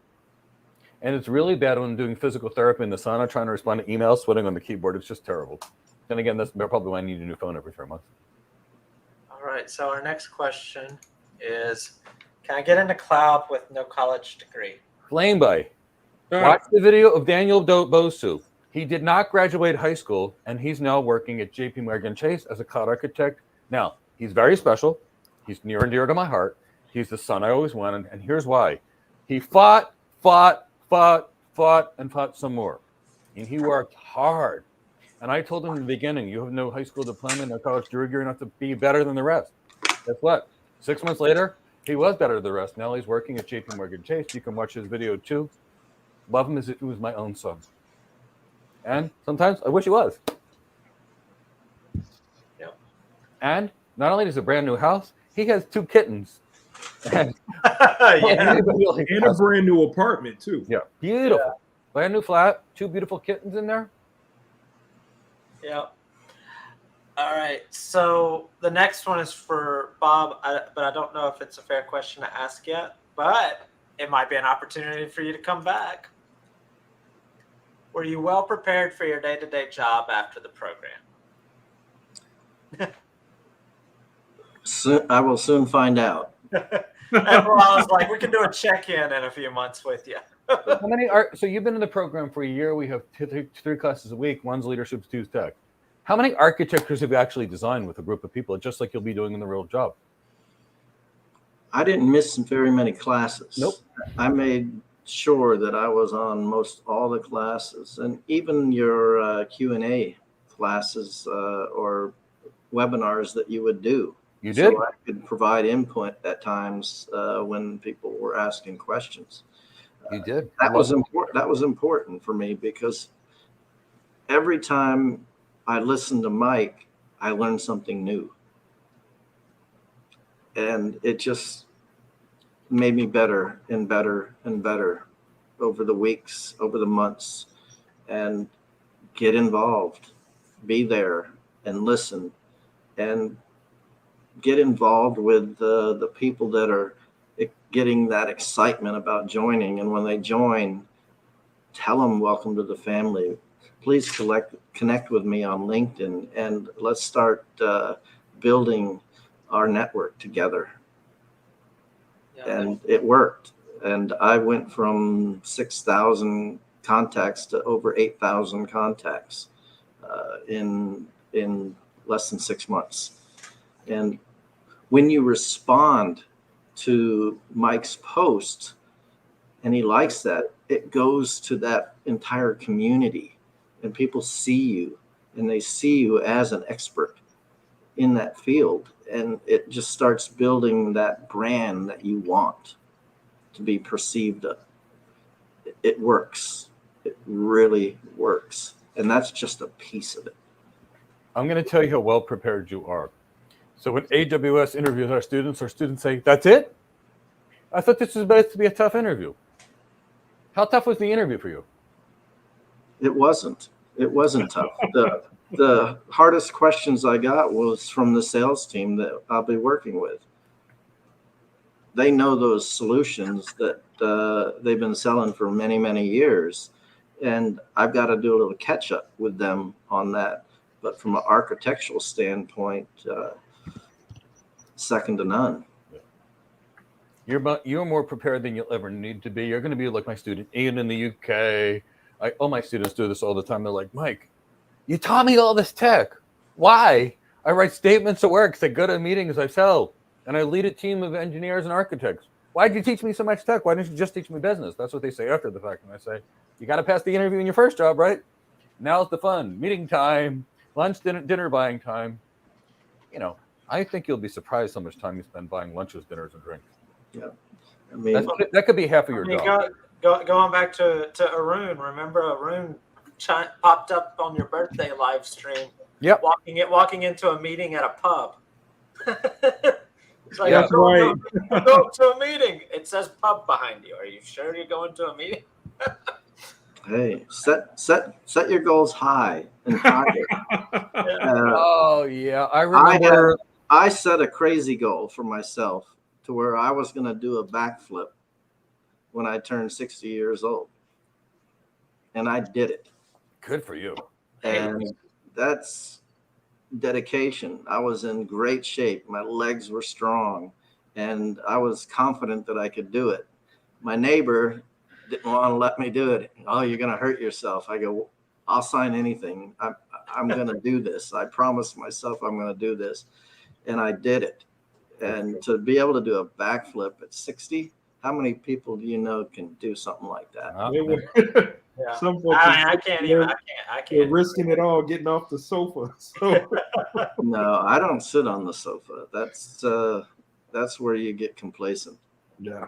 It's exactly where you get complacent. So we'll go to the next question here, and the next one is from me. I think you went over this earlier, but I don't think we talked about it long. And I know you had a slow start, but how long did it take you to go from 0 to cloud hired? Approximately a year. But, I had personal problems that set me back more than once. And you have to persevere through those setbacks because you have goals that you've set and you've got to be accountable to yourself. And while we're at that question, I want to ask my question. Yeah. Did you feel pressure from any of us? You got to get out of here. You got to get out of here. You're no longer a student. You've done your 10 weeks. You got to be out of here. Never. What was the concern of our company? What's my biggest concern after working with me for a year? What's the only thing I care about? Getting cloud hired. That's it. Bob, could you share how accessible we are, or how were we able, or rather, did you have to go looking for us to get solutions and to fill any gaps in what you need to be successful here? No, never. When I had questions, when I didn't know something, I was always able to ask those questions on our weekly meetings or not during the week. The teams that we formed together to really talk about challenges that someone of my age has. They're all my friends, and they'll always be my friends. The advice that I've got from so many people, and the smart people. People are so smart. Surround yourself with those people that know things that you don't know. And my gosh, the things that, you'll start learning from them, and the confidence that you'll build in being able to speak more fluently. Because I had a really hard time with that because, as Mike said, you have so much in your head, you just need to be able to speak it clearly and concisely. And I've gotten so much better at it. And I continue to work on it every day. Okay, I want to pull Anakin's question real fast, the last one where Robert can talk about his interviews. He'd love to hear how impressed him with his architecture knowledge. And here's the reason. everybody's confusing architecture with engineering. How much of your interview was business? 90%. 90%. So it wasn't big, deep, giant architecture discussions. It was sales. It was, right? It was sales, business. Yep. How would you handle this? And that's what people don't get. They think it's about tech. It's not about tech. It's about digital transformation and business. This is a business executive job, not a techie job. While we're at it, do you think if I spent classes teaching you guys how to configure instead of asking you guys about technology, teaching you to do live designs, you think you would have got hired? No, I wouldn't have had the skills needed to answer those type of questions. The business questions, which were 90% of your interview. Right. And to have someone tell you at the end of the interview, you're amazing, was, I'm doing it. Instead of we'll get back to you. Yeah, it blew me away, and it made me feel, it just made me feel that I know I'm doing the right thing. Yeah. Now, Bob, if I interviewed you, you didn't do good. You know what I'd say? Come back when you have more experience. Now, here's the secret to everyone here. Hiring managers don't interview anybody unless they plan on hiring them. They're willing to hire them because we don't have any time. I don't have time to waste. So I interview someone, and if they're good, cloud hired. If they're not good, come back when you have more experience. It sounds better than you're incompetent, you stink, get out of here. Yeah. Which is what come back when you have experience means. It's a polite euphemism. Yeah. And Anakin came in after, because I remember when Anakin came in, he came in right after you were talking about the only tech question that you got during your interview process. That's one. Right. Yeah. So for Anakin and anyone else that's curious about the question that Anakin asked was, he was asked a tech question. Every single one. It was about DLP, data loss prevention, and he was asked that because he branded and presented himself as having knowledge about that, and that's why he was asked about that. And the prep work allowed me to go deeper, because they have 9 different key product lines, and they have key partners that they work with. And I was able to recognize those partners and what they actually specialized in. And I was actually able to take the DLP conversation and integrate it with another partner that they had on how they would work together to provide a full solution. Wow. And that's when they kind of sat back and went, oh, wow. On to the next question. On to the next question. And then they didn't ask me anymore. Yeah. Wow. I'm going to ask you another question, because education is so valuable. When I went to Temple, there used to be the sign on the window that said, if you think education is expensive, wait if you tried ignorance. If I would never do this. The reason we charge what we charge is I want everybody to be hired. I don't need to work, so I'm trying to do something to make the world better. If you paid $100,000 for our course, with the raise that you got in a year and a couple months, would it be worth it? Yes. Yes, it would. I'd be able to pay for it. Right. So I would never do that, but that's the point. Everything about architecture is about return on investment. If I sell you something for $1 and you get no benefit, it's an expense. Right. If I sell you something for $10 and you get $100 back, woohoo, you made 10 times return on your investment. So that's the difference between engineering and architecture. Engineering is about squeezing pennies. Architecture is about showing a business, hey, this $200 million you invest here will yield in $600,000 sales. That's why we spend less time talking about tech and a whole lot more time talking about business. Wow. Yeah. And they asked me questions about that. How would I get resources that aren't available to me? And it turned into a ROI conversation. How much time do we focus on ROI modeling and things? All the time. We talk about it all the time on the importance of it and to understand it. This team's working on a project. How much return on investment does that have for the company? Exactly. How much return on investment would I get for this new project? How do I justify those numbers that I've come up with to get those resources, and who do you go to talk to explain that to get that resource, and possibly take away resources from one program to get on yours, because it's going to benefit the company I work for tenfold more than the other. That thing you said right there, for those of you that are not MBAs, that are not working as architects, haven't been business executive in your life, I've got $10. I can only spend it one place. I can invest it. I can buy a hamburger. You always have to convince the business the opportunity cost. If you don't invest it here, it's going somewhere else. So that's why you need to sell. Hey, I want you to work on my project, not this other cool project. Work on mine. Yeah. And Here's toot their why. horns. The people that help you, toot their horns and make them look good, and let the management team know that they excelled in this and made me succeed. It's not just me, it's the team that we put together, and give the credit where the credit's due. You know, I'll tell you, my architecture career, the worst part of it is the leader always gets the credit. Yeah. Every time I was successful, I was like, I was successful because this person, this person, this person, this person, this person, this person, this person. And, you know, one of the reasons I started out teaching people how to get hired, how to get promoted. Every time I did an architecture project with really smart engineers or other architects, I tried to coach them on the elite leadership skills to get them promoted. And many of them did. And that made me feel really great. So that I borrowed them for their expertise, and they borrowed me for my expertise, which was improving careers. Yeah. Robert, I love that.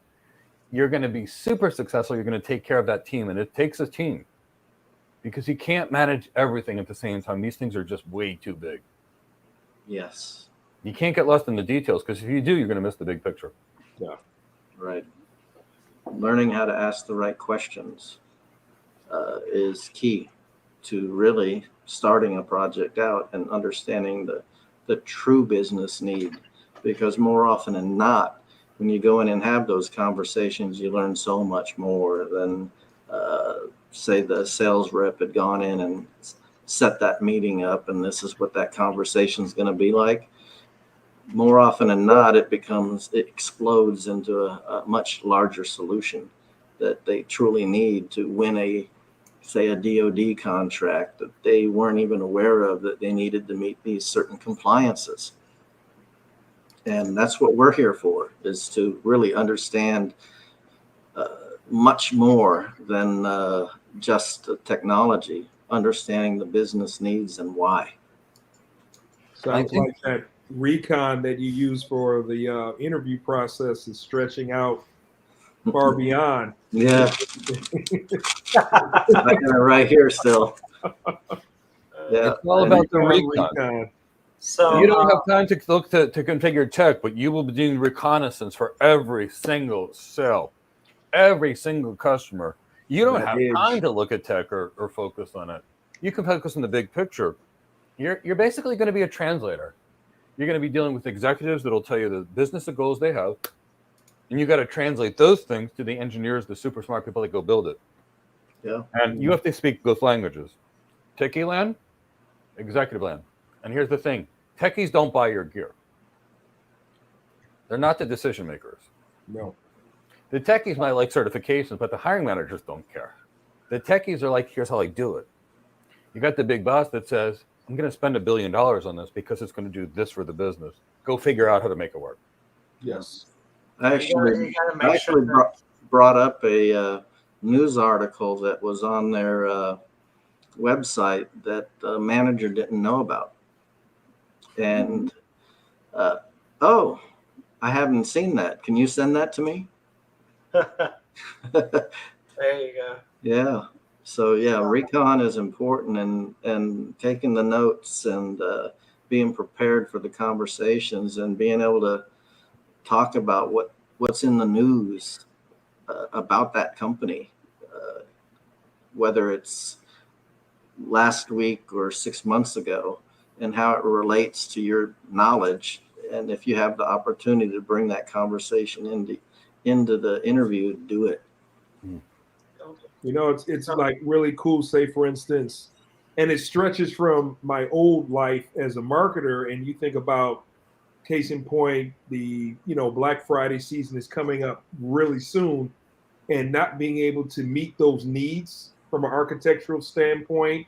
Either they didn't have the infrastructure, their high availability was anything but, and being able to leverage how they can increase market share on that next run by moving forward that architecture, and that type of positioning is how you help to win those contracts. Right.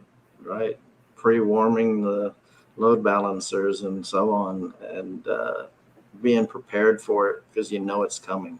Yes. Exactly. You know, you're prepared. You know what's coming. You know how to answer it. Nobody goes on a mission. Well, no successful person goes on a mission without preparing. They practice, they train, they prepare for the mission. I liked Ocean's 11, Ocean's 12, and Ocean's 13's Master Thieves. The reason they weren't getting caught is they planned it and had master skills. That's different than who decided to go knock off a 7-Eleven, like right now. Hey, let's put our masks on and go do it. We're going to get caught. We'll be in jail. It's right. And one right next to the precinct. Yeah, exactly. Right across the street from the police department, which we never even noticed was there.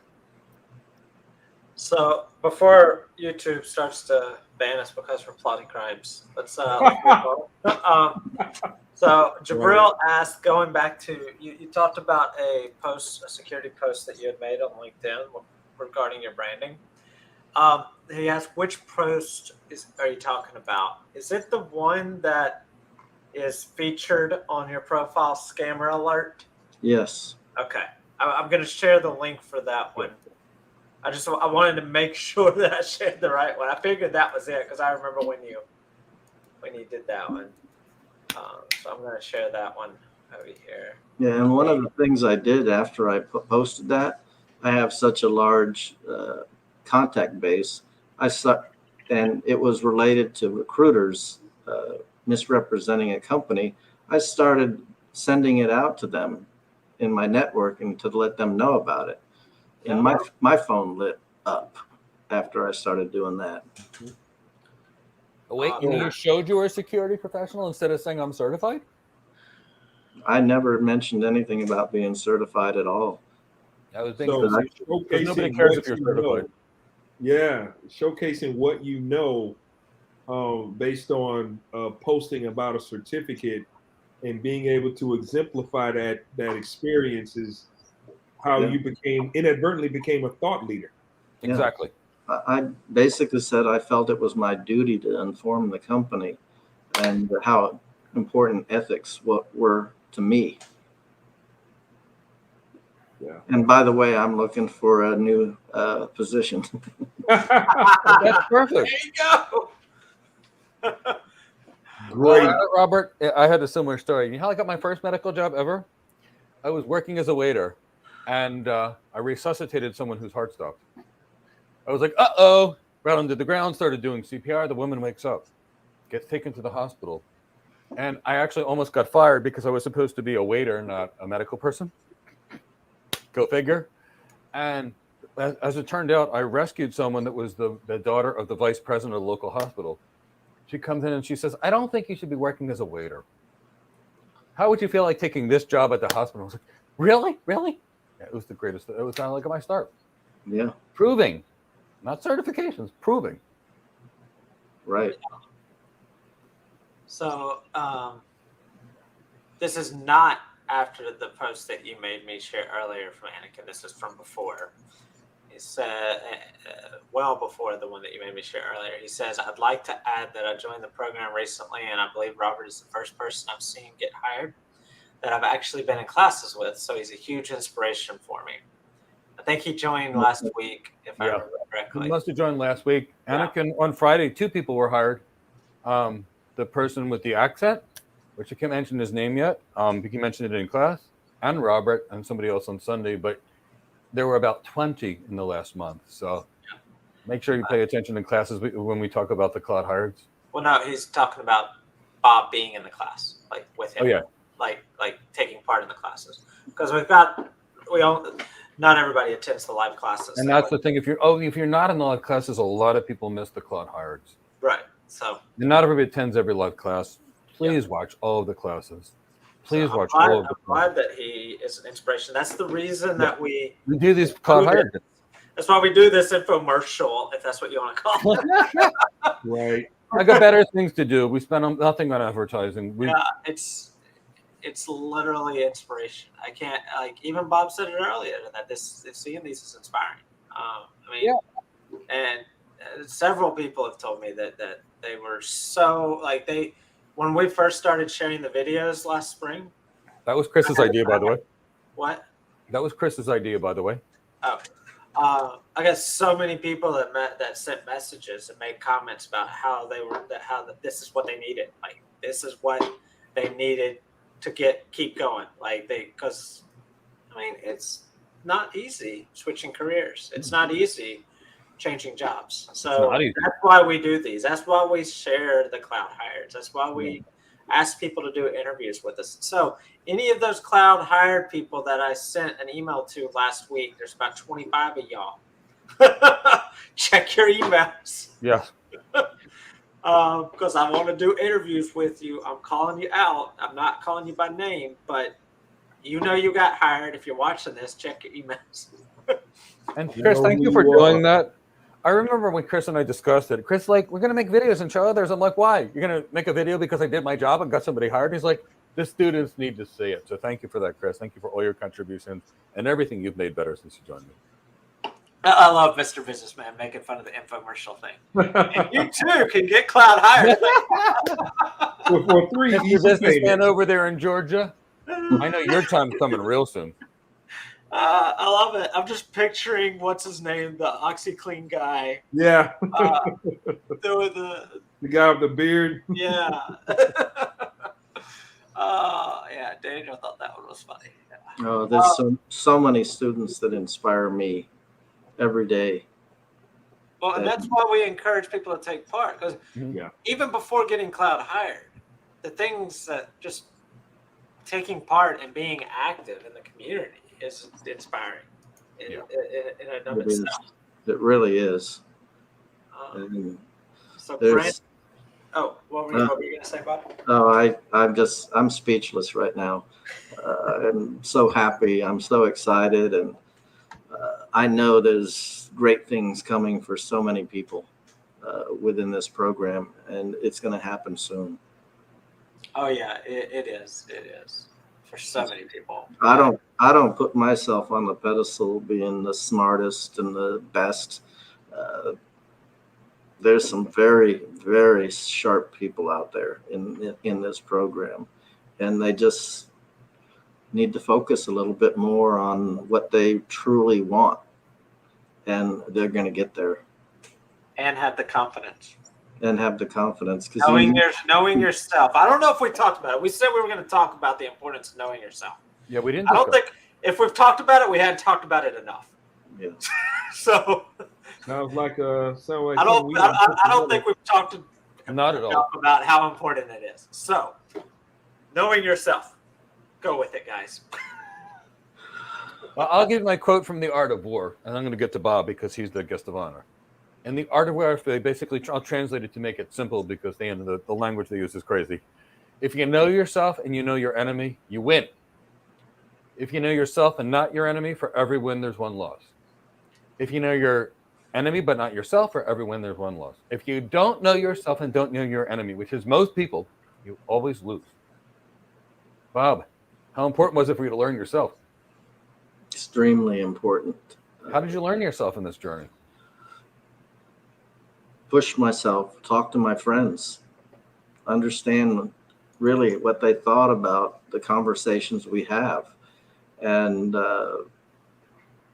it hurt when people said that I came across as being arrogant. It hurt because I don't want to portray myself that way. I want to teach. I want to educate them on what I've learned and mentor people to be great. And I've gotten so much better at it. I'm able to speak so much more clearly and precise. And I don't go off into la la land trying to think about what I need to say next. Nowhere near like I was 6 months ago. You're in a totally different state. I was going to say, you are in a completely different place. Yeah. Mindset I'm definitely in a completely different place. And it's because of you and the new family I have. And the work you did. And I know you did those 360 peer reviews, which were part of the program. You did the work. Yeah, you did those assignments. I know you did some assignments to Oh, I spend a lot of time figure on. out your goals, figure out what you wanted to be, what your plan was, all that. Yeah. Get on those Friday night calls with Friday and sit there and listen and watch. And Fridays with Friday. Yeah. I really like Friday. I do too. Yep.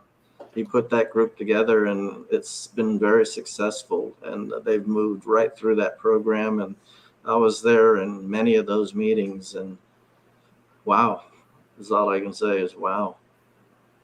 I've learned so much from so many people. See, and Fridays with Friday is the type of thing that I was telling you was going to happen, Mike. You were right. That's why I listen to you 90% of the time. Usually more than that, too. I take 90. That's 90 still is, a passing to grade. let you know, 90 is a higher percentage than almost anybody in the world except for my wife. I listen to her 100% of the time because I'm terrified of her. I don't want to be on her bad side. My wife's the greatest person I could have ever married. I'm beyond lucky, but you know. I thought you were about to say 90 is higher than 80, and I was just going to be like, yep. I was going down that path. I don't know why I thought that was about to come out of your mouth, but I'm just. But I'm married for 26 years, and I learned one lesson: happy wife, happy life. Unhappy wife, oh no, not good. So I have to have a happy cat Cindy and a happy wife, and so my life's good. Yeah. So where was my question? I had a question. I know the question. I'll key it up. So Robert, it's when you have money, you get a loan from the bank. It's pretty easy. Right. When you have a job, people reach out to hire you. Were you working before you just got this cloud security architect job? I was not. So to get hired, you had to be really good. Yes. Agreed. You had to be really good. COVID took out a lot of really good people. Yeah, they have. A lot of good people, a lot of friends in my life were affected by it. Horrible. That's kind of the other reason I started this. I knew somebody had to after COVID. Hey, be happy. Never mind. That's how I got here. Yeah. So that leads me into the question from Brandon. Brandon asked, "What was your prior background industry?" My background is pretty diverse. I worked at Texas Instruments as an electrical engineer. I wrote code. I worked as a financial and cost analyst. I moved into the channel marketing and sales. And I was a funded head selling products for IBM. And as a funded head in the channel, you're subject to getting the funding cut and losing your job. And my funding got cut. I had 3 months to find a different job, and I knew it was going to be difficult. So I spent time learning McAfee solutions, and I got certified in 32 different solutions of McAfee's. I heard Intel was going to buy them. I had a semiconductor background. Now I have a security background. I got hired over the phone when I interviewed. And that was unheard of 15 years ago. In those days, certifications meant a lot more. Yeah. But I guess they were valuable. And here's the reason they were. There were no certification mills. There was nobody in a webcam trying to run certification. They were taught by Cisco, McAfee, and you paid for them too. Those trainings weren't cheap. You know, as a partner, partners to be able to sell a certain solution from a vendor like McAfee would have to have so many they did certifications within that company. So when I did that and interviewed, they asked me why I did that. I told them I was recruiting you. And they went speechless. Wow. And 2 minutes later, they offered me a job. Wow. That was in those days, but now you don't have any fancy cloud certifications, right? No, I don't. Nobody cares. now. But 15, 20 years ago, they did because there was nobody certified. There was nobody in tech. My CCNP cost me $11,000 in those days. Wow. But you know who taught it? A Cisco certified internet expert from Cisco. It wasn't somebody that got 10 certifications and didn't know what they didn't know. It was somebody from Cisco. Now, I paid for that training, but I learned something. But now it's all about, can you do the job? Plus, in those days, the tech never worked. Yeah. Nothing worked. I focused on what I wanted. I went at it, and I went at it hard. And it got me to where I am today. Yep. That tenaciousness. It's always tenacity. So you had a plan, you stuck to the plan, and you focused, and you got to your goal. Yeah. We know life gets in the way. How did you handle any of the other distractions? That's a hard discussion to have because I'll get pretty emotional with those. We'll table that. Yeah. Losing friends from COVID and losing very good friends just because of certain situations in life. You have to prevail because you have to start thinking about yourself and not just dwelling on the past and move forward. If you really want something, you cannot give up. You have to be relentless at what you want. It's prevailing, not just surviving. Yes. Yeah. And I can add another comment referring back to Brandon's question. It says, it sounds too good to be real, but I've been in classes with this guy. It gives me a lot of confidence that I can do this as well. You can. And this is a guy that just started, and that's an impact that you've had on someone, Bob. I love that. Yeah. It's heartwarming to know that I'm impacting other people's lives just on what I've been able to share on how I've learned and how I push myself to become great at what I'm doing. And I still want more. I want to be even better. And Anakin, you'll be successful, but I'm going to give you some guidance. It's not about the tech. It's about digital transformation. Business, communication skills, presentation skills, scale skills, executive presence. That's why people get hired. It's not just about the tech. Anybody can do the tech. It's how can you transform the business with the tech that separates an architect from an admin or an engineer. Yeah. And digital transformation started long before the term digital transformation. Sure did. And I had conversations around that as technology has changed over the years and how it has impacted everybody's life around the world is digital transformation. The technology, the people that have grasped that technology and improved it, and they continue to improve that technology through AI, through machine learning, and all of those things, the buzzwords that we all hear. And machine learning AI is not the same. Everybody does it a little bit different through the algorithms that they're using, through the people that they have, the smart people that I want to get to, and I want to surround myself with to help me be greater at what I do. And now we're soon to be approaching the competitive race, which most people are not planning for. You are, Robert. But now, with cloud and networking being so ubiquitous, the global talent pool is here. It's not just New York. It's not just America. It's not just UK. It doesn't matter where you're at. If you're in Cameroon, Cambodia, Chicago, Cayman Islands, or Cancun, yes, I love the Cookie Monster, you can still work.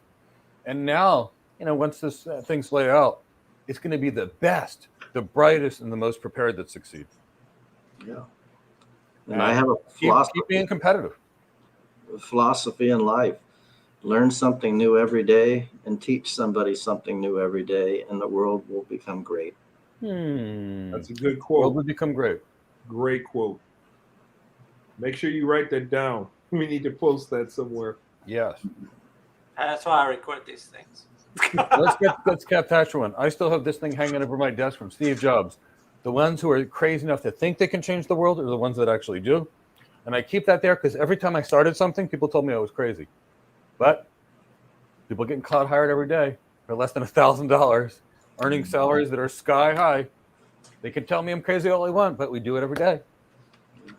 My dad taught that to me long time ago on the kind of crazy ideas he had about how cars should work and the things that they should be doing to improve the technologies in cars. And a lot of the things he talked about 40 years ago, they're doing that stuff now. Yep.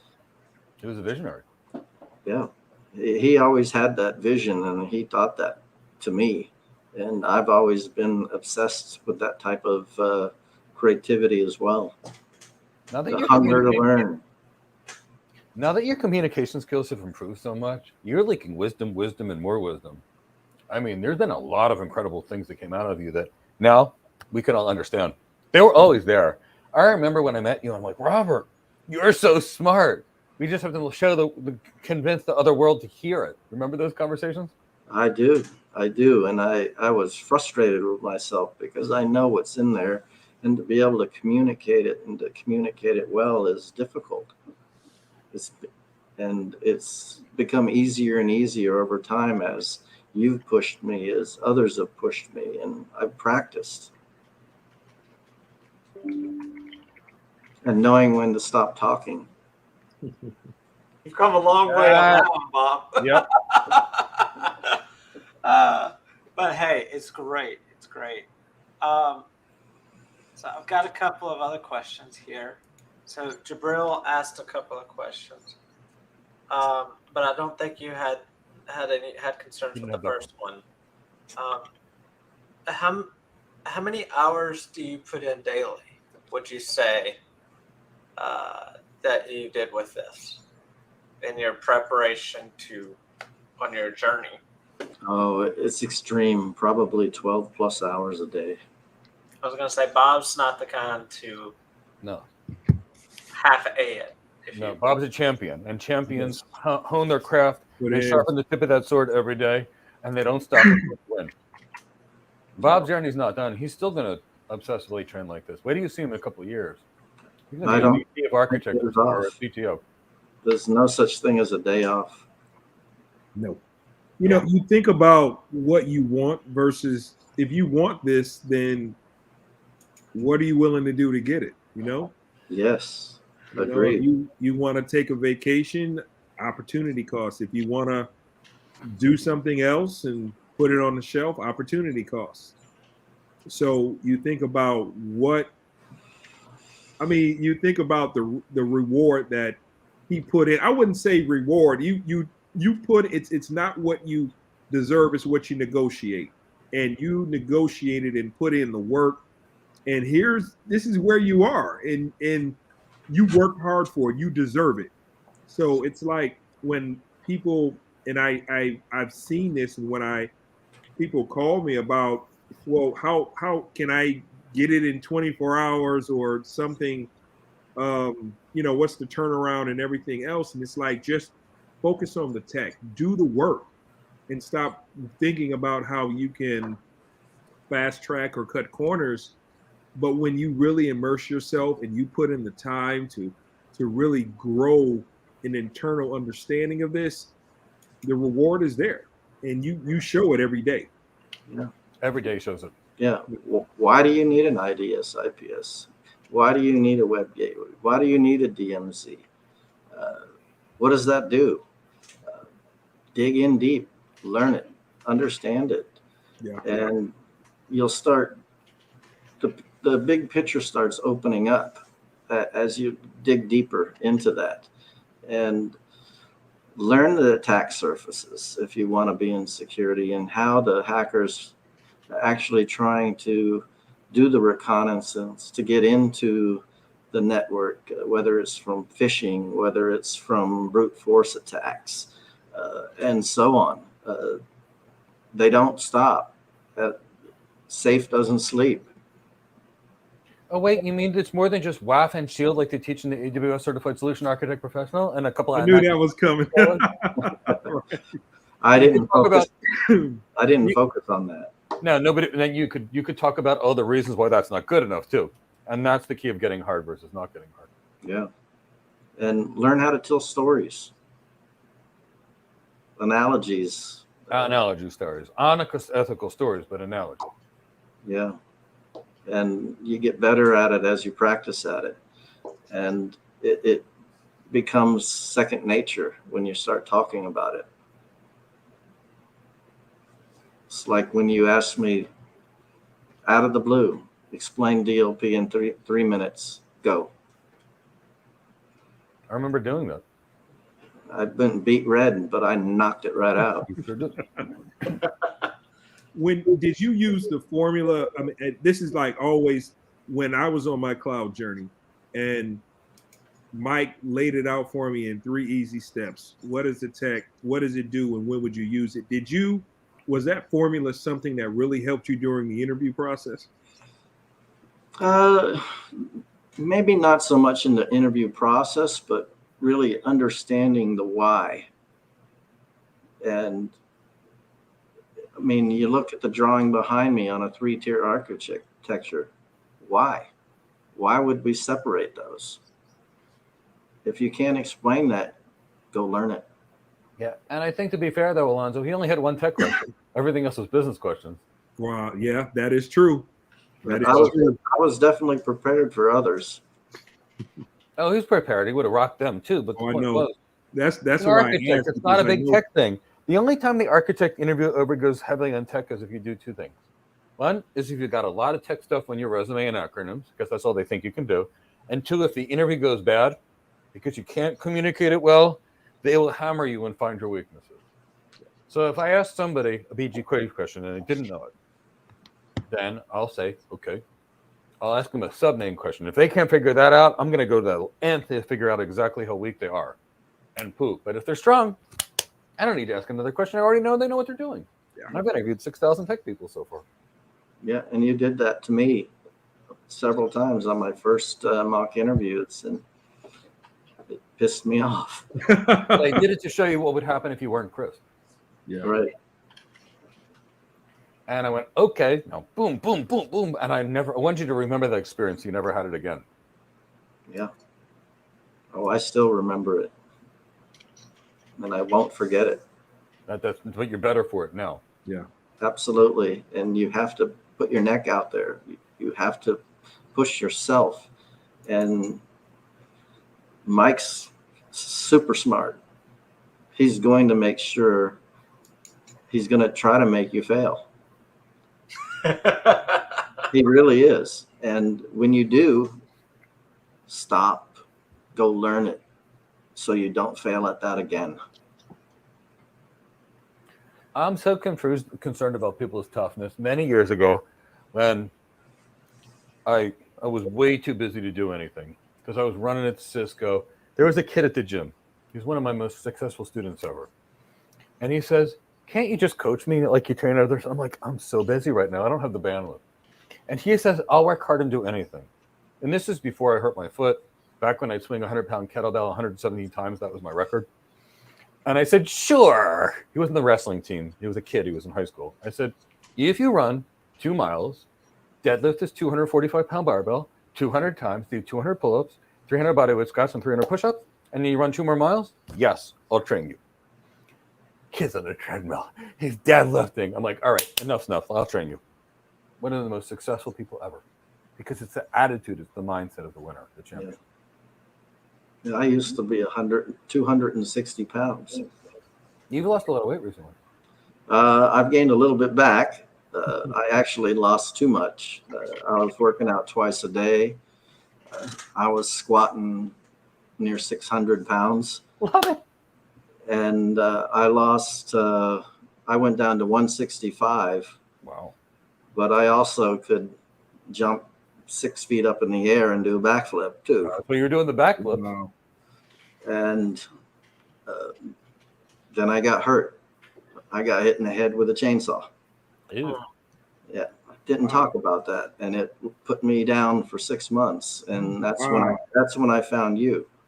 While I was kind of laying around, kind of moping, and couldn't do a whole lot. And while I was healing, I was watching your videos when they first came out, and I joined.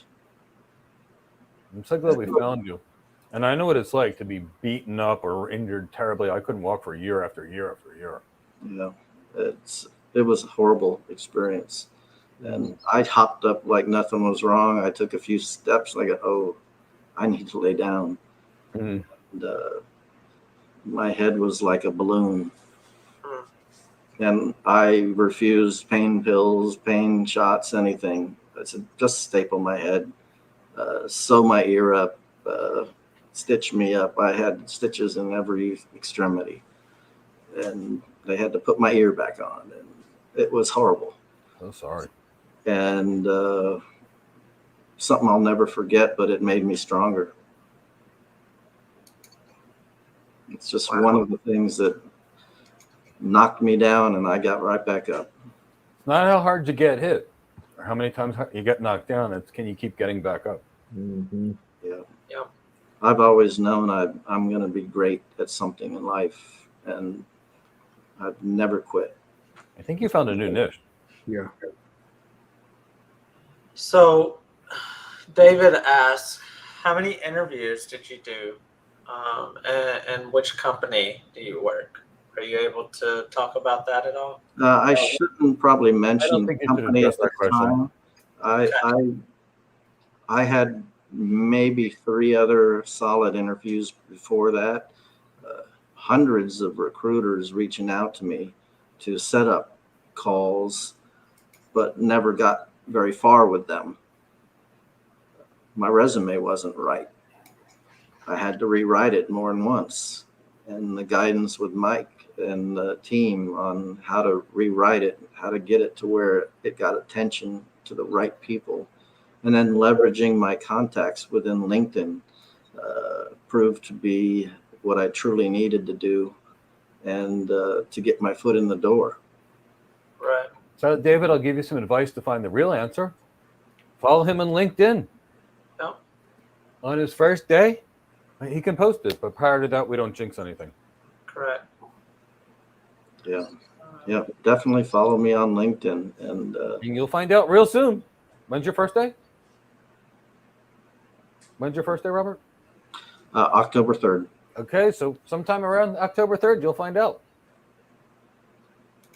There we go. From Lady Godiva, she joined around the time you were getting ready to interview. He is truly an inspiration, and can't wait to get cloud hired like you. Proving age is not a hindrance. Mm-hmm. Lady Godiva, also, you're somebody special. I have professional cameras, and I still can't take a photograph as good as you did 20 years ago with whatever equipment you had. So maybe you could teach me someday. Yeah. Yeah, I'm not the most photogenic either, but yeah, you do your best, and it'll work out for you. No, she's photographed flowers and things. You should see them. Are incredible. Yeah. I went and bought the Sony A9 special lenses. I still couldn't do that no matter how hard I tried. I need some training. Anthony says we can do, when he gets hired, cue him up for an infomercial and do a mid-roll ad.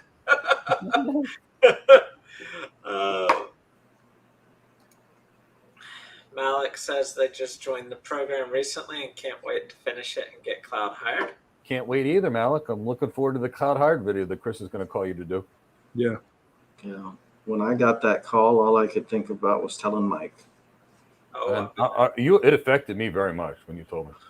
It literally it just happened maybe 2 minutes before I got on the call, and it hadn't sunk in, and I just was so excited to tell you. I literally lost it when I told you. I tell every time especially you, it's like I tell my wife, because I get so excited, and, we know how everyone starts. And then, we get the call from Mike, and, we're shouting it to the rooftops because it means something to us. It's not, okay, another one got cloud hired on to the next one. We really celebrate it because we care a lot about you guys, and we want to make sure you guys are successful because we feel like your family member. Like, we know what it means. We we've been on that other side, or we've seen it, and watching the work come to fruition, it's I take it personally, and I'm just so excited to just see that happen. I'm like, oh yeah, and I start talking, and and next thing I know, I'm like, okay, I gotta I gotta calm down here. But I get excited every time. I was totally affected when Robert told me. Yeah. I was excited. I was screaming, I did it. I freaking did it. I can't believe it. I did it. I did it. You did it big, And I did it big. So, like you said, real big. You got a real good job. Yeah. Yeah, it's a bit above the average. That is a nice, humble way of saying that. And that's the thing. If you had no experience in tech, you'd still get a good six-figure job. Yeah. Most of our students do. But when you have experience and you combine the experience with the right polishing, oh, well, anything's possible then. Yeah. Yeah. That's when you get these big architect jobs. To have my new manager tell me that, I think I've got some more room to bring someone on with your kind of background, that just opened up the door for me to ask for more money. Yeah. See, it's not what's in the job posting, it's what you can do for the employer. Mm-hmm. Right. By not asking ahead of time and not locking yourself down, you can wow them and say, but I really want this. Yeah. And that's what I did. Good. That was our training. And you did it. Good. You didn't fall into the trap. What are you going to work for? No. So that prove what you can do and then show them how much they need you, and then you can get more. Mm-hmm. Yeah. Because there's usually a little bit more room above on any of the jobs that you're applying for. They're trying to lowball you. There was usually a lot more room based on how much you wow them. I probably could have got more if I pushed it, but in your case, I didn't want you to push it. Yeah. But when it comes promotion time, Yeah. Just like the analogy, you go, Mike's wife, she loves shoes. My wife, she loves handbags. They go for what they want, and they went for you. They knew what the value was, and I'm not equating you to to handbags and shoes, but the overall value, they went for it. They knew if they let you go that you would end up as a competitor, as an advantage to their competitor, and they said, we want you, and they were willing to do what needed to be done to get you in there. So now you've got their armament is even more fortified with you as an associate. And I was talking to their competitors. Yeah. I didn't tell them that, but I was. Yeah. They knew that. I think they knew. Yeah, exactly. They're like, somebody's like this, and you think about how many people come through their door, or how many resumes, people yelling that they spun up in S3, versus what you were able to demonstrate so effectively. They knew what time it was. Oh, we've been looking for someone like you for so long. They said that to me. Wow. Because I got to tell you, you can interview 500 people and not find an architect. Yeah. Elonzo and I did a video. We're going to release it soon, and when it's like actually interviewing a normal architect versus hiring a competent one, you guys are going to love it, but it's the reality. I've done 6,000 interviews, and in one case, I played the normal interviewee. In another place, I played somebody competent. You'll see the results coming soon. Yeah. Yeah. Security is broad. There's a lot of aspects of security.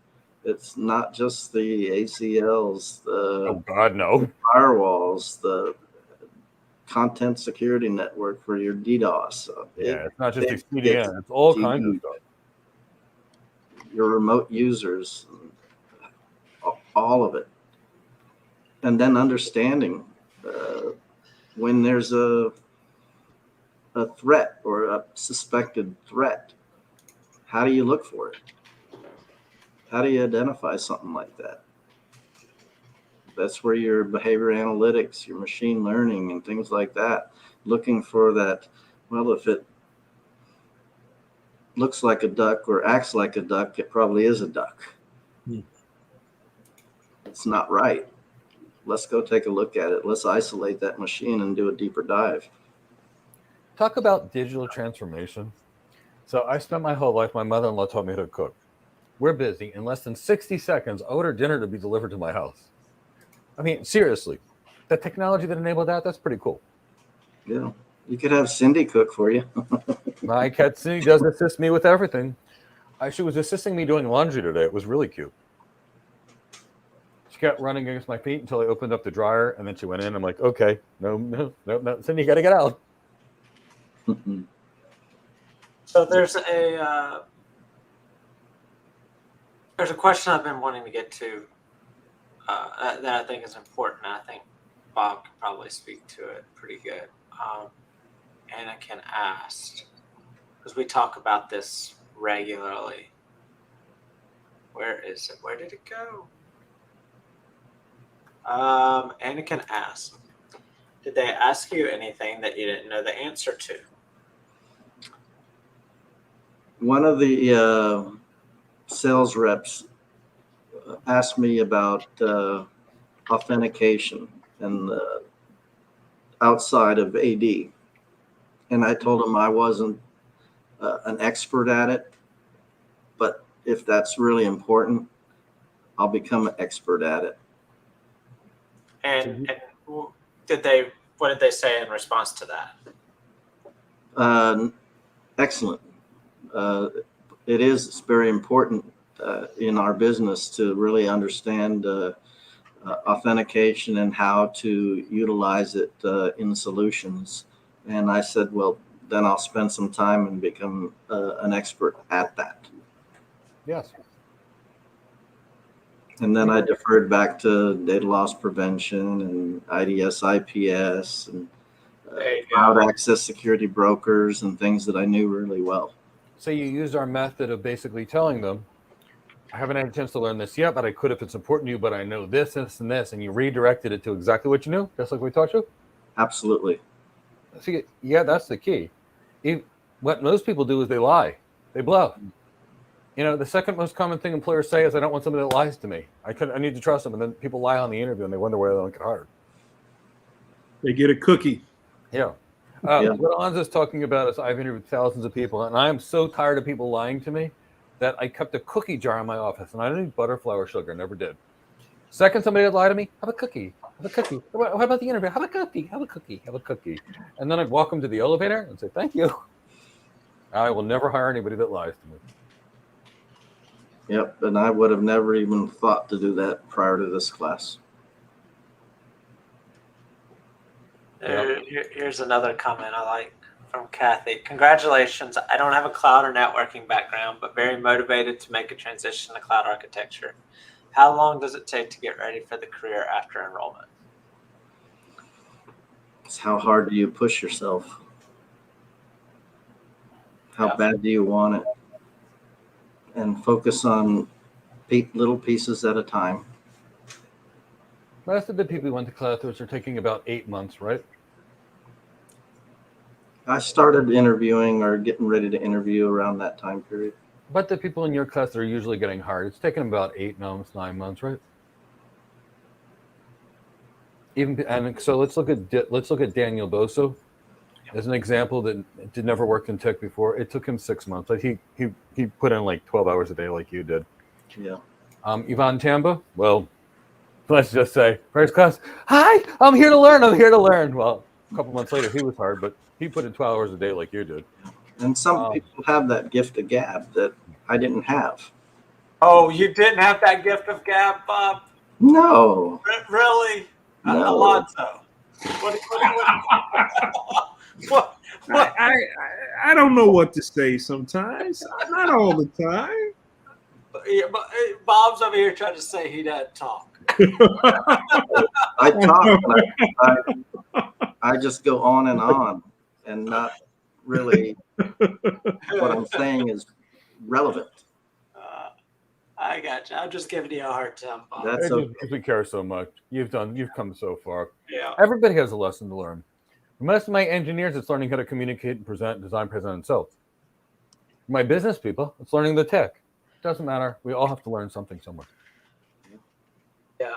And mine was a little bit of each. That's okay too. And still want to learn more. I want to learn that BGP and the IP addressing, and I've struggled with that, and I'm determined to become great at it, and I will.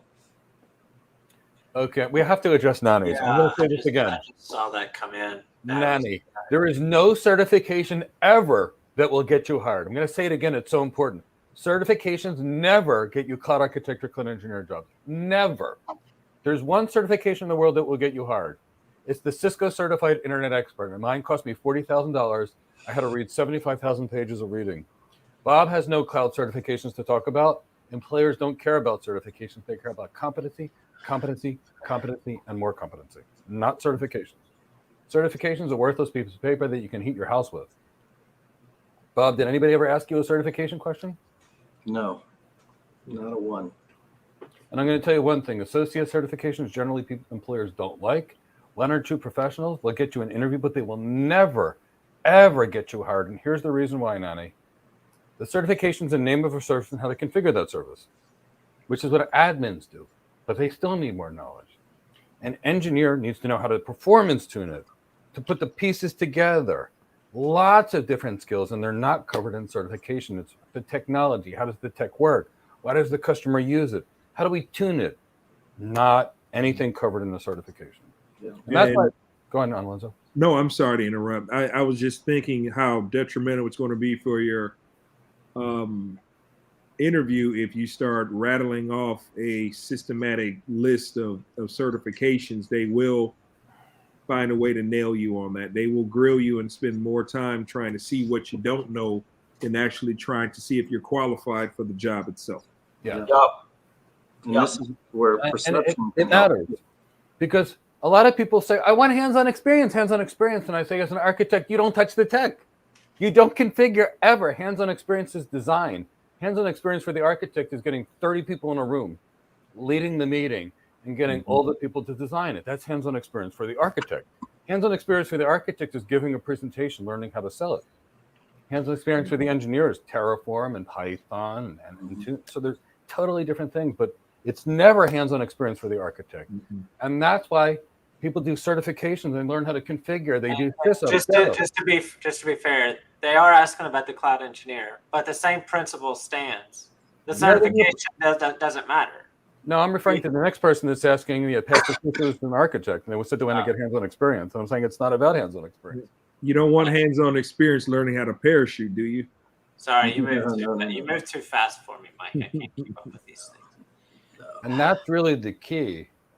Fellow Keith, it's not hands-on experience.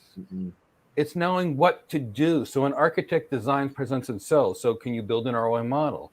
Do you know how to manipulate BGP so that their traffic goes the way you need to do? Do you know how to deal with next generation firewalls, VPNs, concentrators, IDS, IPS systems? Not to configure them, and it's not covered in your certifications. Do you know which business applications will tune business performance? Do you know how to create budget for $1 billion thing? That's what we do in our cloud architect career development program. That's hands-on experience for the architect. If that's what you're looking for, that's great. The reason I'm picking this out so strongly is so many people think hands-on experience is configuring, and they do lab after lab after lab after lab. And in the end, it's like teaching in construction where how to use a hammer, nail, and a screwdriver and say design a 1,000-story building. It's the different skill. So I just want to make sure I really want to protect you hard.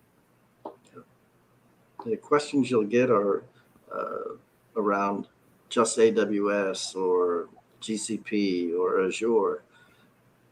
It doesn't matter. Block storage is block storage. Right. And once you start talking about that as a whole, it pretty much shuts them down because they know that S3 bucket and blob and all those things are the same thing. When you learn one, you learn them all. It's just the terminologies and how you actually design it. Exactly. And in class, you designed it live. That was your hands-on experience. We can't teach that on YouTube. But we have to do that in class because we got to talk to you. We got to get you involved. You got to ask questions. I'm usually the CEO, and you ask me questions. What business goals, business pain points, business challenge do I have? And don't be embarrassed. Just Ask the Ask, question. yeah, Jump ask. in. Don't think you're going to get hammered. Don't think you're going to get embarrassed in front Never. of the class. We don't do that. No. We're trying to teach you how a real world scenario would happen for you. And if you don't get involved, if you don't immerse yourself like Bob did, how are you going to sharpen your edge? How are you going to, iron sharpens iron. So everyone's willing and needs to jump in and learn so that you can get from point A to point B. Yeah. So don't be afraid to try. Put that camera on and get involved. And get involved in really being there and doing it. I mean, you get involved in every class. Bob explained this technology. Bob, what should this firewall architecture look like? You do it every time. Yeah. Yeah. You turn your camera on and you participate.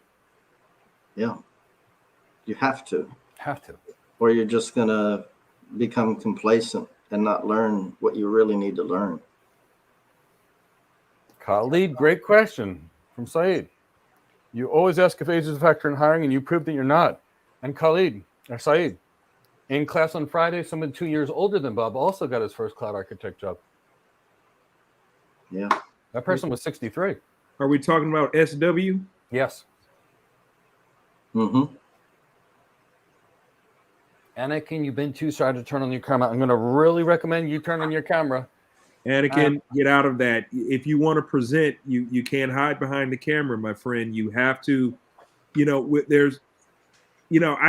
I'm not necessarily an introvert, but what I need to implore with you is that if you don't step out of your comfort zone, you're not going to grow and see how wonderful you can be at being a cloud architect. So step out. There's everyone in our community. We welcome you. We support you. We applaud you every step of the way. There's never going to be a point where people laugh at you and figure, he made a mistake. This is the total antithesis of that. So we welcome you. You're here. When you first started, you had a welcoming start, and we're going to maintain that until you become cloud hired. So don't be shy. Come on out.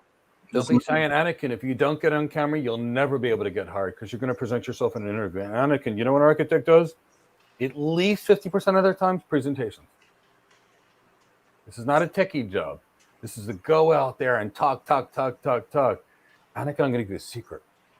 I used to be a shy introvert. I'd go to a party and I would hide in the corner because I don't really drink either. And I would just sit there because I had to until somebody would come over to me. And then I met my wife. And then she basically forced me to go to things. And I was so uncomfortable. And what did I talk about? Because I was so clumsy. The worst things I ever saw as a paramedic, because people would ask me and I would describe it. Trust me, that's not a way to win friends and influence people at a party. And then I took training. Honestly, hundreds of thousands of dollars of training on presentation skills and things like that. Learned how to practice medicine, which was my old career. Then I got comfortable talking to people. So Anakin, turn on the camera. We're nice and friendly people. We'll get you there. And the last time one of the executives in NVIDIA came, he let it speak. He's like, Mike's an introvert. You know that, right? And everybody was like, huh? What? Who? They're like, you should have known Mike when I knew Mike. And he'd hide in the corner of a meeting because he didn't really want to talk to people. He was good in front of customers, but he didn't like to talk to people. Yeah. So And there's no dumb questions. No. None. Doesn't matter if it's been asked 10, 20 times. Never. No. You turn on your camera. Good. I know when I teach the engineer class, I'm begging people, please turn on your cameras. Please ask some questions, because if you don't ask questions, how can I help you? How can we make you better if you're just sitting there hiding? Mm-hmm. Get involved, get engaged. Well, let's go back to that last question. They just said that they just turned on their camera for the first time. How did it make you feel? Yes. And were you welcome? I want to know that. I want to know how you felt and if that was a light switch on for increasing your learning experience. I want to know that. And I never. and alternatively, if you turned your camera on, if people said something, was it mean or was it offensive? Or did they make fun of you? Did they do anything? Or if they said anything, they may not have even realized it. I mean, there's 130 people there. They may have said, "Oh, hey, there's another face." But I liked that comment from Brandon. He says, "I'll jump on camera with you." Yeah, see, that's what we're looking for. Nobody. In fact, I don't have a lot of rules in my program. I have one rule: you treat everyone with honor, respect, and dignity. See, boss, turn on your camera. You don't need the muster of the courage. No. We're not pointing at you and saying, there you are, say something, it's not. Hey, Mike turned on his camera. There you Right. It's on. go. Yeah.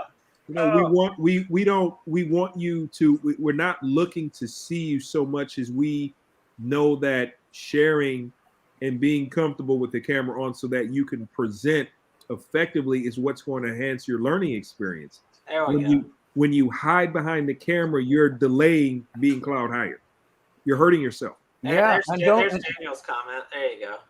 And don't worry about language barriers. I remember the first time I started to speak Greek in front of people because I wasn't taught it growing up until my cute mother-in-law taught me Greek. I'd call my brother-in-law a cucumber one time, but because I got the language wrong. But just go out there and do it. They'll be so warm, and Daniel, we're thrilled. When you get engaged, you're going to do a lot better. Yes. Yeah. And you'll see yourself on camera. And one of the things I learned is it looked like I was looking off to the side when I was on camera. So my camera was not in the proper place. You want to look like you're looking right at someone's eyes. So I got a separate camera where it's literally in between my laptop and my big monitor, and raised it up on a pedestal to where I'm actually looking straight at that camera, so it looks like I'm looking into your eyes. Yeah. Didn't we talk about that in class? Extremely important. We addressed that in class too. Yes, we did. So Michelle, and there's another one that asked a similar question. She says, "How is the success rate if you choose the option without live classes? They're in a different time zone, 6 hours ahead of us." Michelle, I have students attending live classes in Australia and India. I've also got a lot of people in that same time zone, which is Cameroon, Central European time. You can be successful with a non-live program. You really can, but you don't get to participate in live classes. You don't get to do architectural discussions. I can't interview you in class. You get to watch other people being interviewed in the class. So we've had lots of people successful, lots of them with the basic program, but I don't think they're even closely related. I think the live program is truly, truly special. And I'd say half of the people, once they actually see the live classes in the basic program, ask us to upgrade. Yeah. More than half, actually. Less is definitely not more in this case. You're hurting yourself again. You can still do it.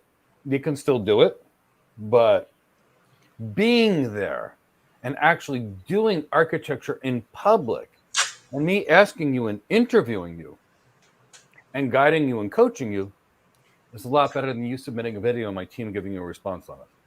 Right. We'll coach you either way.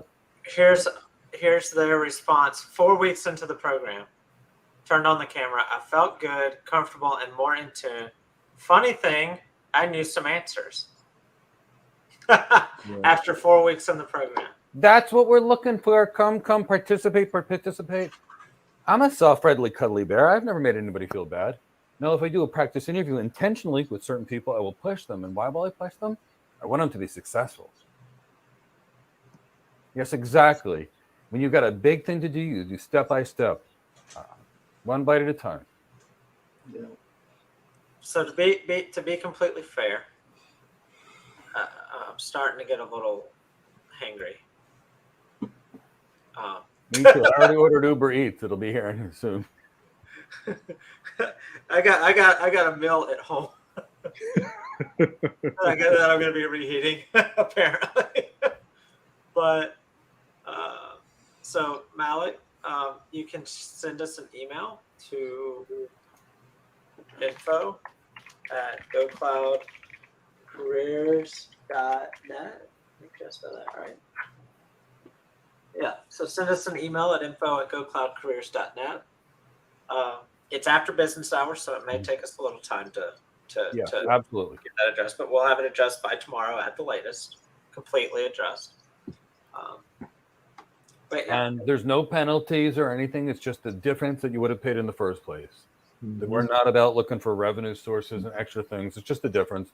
Yep. I should have bought this. I bought this. Okay. Just pay the difference. Right. But we do have people that are successful in the basic program, plenty of them. Lots of people in India that could only attend part of the classes because the times are harder. 6 hours ahead, pretty easy to do for our classes, because one of our classes would be at 3 p.m. Another class would be at 10 p.m. And another class would be at 6 p.m. Central European time, or WAT, whichever time zone you're in, or one of those. Yeah. One thing that really helped me was when there was a topic I didn't know, I would draw it out and talk about it and learn it and walk through it to where I could really understand it and talk to it fluently. And people learn differently. Mm-hmm. You'll figure it out. Some people learn by just reading. I don't. I need to be able to see it and draw it. Yeah. And the same way. then you can really rationalize what you have and talk through it and understand it. And that's why I've kept this on my board for so long, to really understand why you would put a 3-tier architecture together and why you would want to do microsegmentation to say you've got a virus that has attacked your web server. Well, it's not going to get in my application server because it's segmented into a different subnet. Yeah. And things like that. And you're going to learn that, and you're going to learn it well as you draw it out and see how it actually works. And that worked for me, and it really helped me. And then it expands from that, such as how a DMZ would fit into something like this, how containerization would fit into something like this, and so on. Yeah. It's an awesome learning experience. So King Leo asked a question. He says, I'm currently reading books, How to Win Friends and Influence People. Good. And The Challenger Cell. I'm not familiar with it. Not familiar with that. In your professional opinion, will these books help with the solutions architect role? The How to Win Friends and Influence People is a bit dated, but yeah, that'll be helpful to some degree. Yeah. It really will be. There's other things. To me, it's more about business acumen and leadership and executive presence. But the How to Win Friends and Influence People, Dale Carnegie, great book, long time ago. Yeah. Selflessness. Do things that you weren't even asked of to go help people. So, and then Smith also asked, how many days a week are the live class sessions and the time of day, please? Mike, you want me to take that one? Yes, please. All right. So our architects class, live classes are Tuesday at, oh geez, I volunteered for this. Tuesday at 10 a.m., Thursday at 4 p.m., and Friday at 1 p.m., all times Eastern time. I wanted to say it, but I'm thinking Central, so I didn't want to confuse. Right.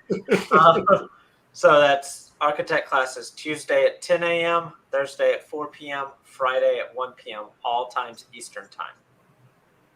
Engineer classes Tuesday at 1 p.m., Friday at 1 p.m., Saturday at 9 a.m., all times Eastern.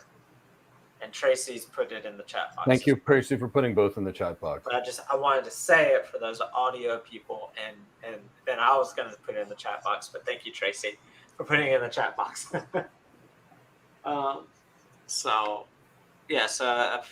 King Leo says The Challenger Sales is a very popular book on sales and business. We're not. That's fine. It's not something that any of the executives or sales reps I know are you reading, but you know what? Doesn't mean you should read it. Yeah, but we just can't speak to it because we're not familiar with it. Exactly. Coming from another area. I'll address this because I didn't come from tech. When coming from another area, how do you get building experience prior to get a job? It's not about experience, it's about competency. I used to practice medicine. And I got told, when I went to tech, I said, I'm going to be a network engineer. And they said, you can't. You got to be a help desk network admin. And I said, you're crazy. I'm going to do it. I went for a network engineer interview, and they hired me as a senior engineer. Chris, were you a chief operating officer before? No. What industry were you in before?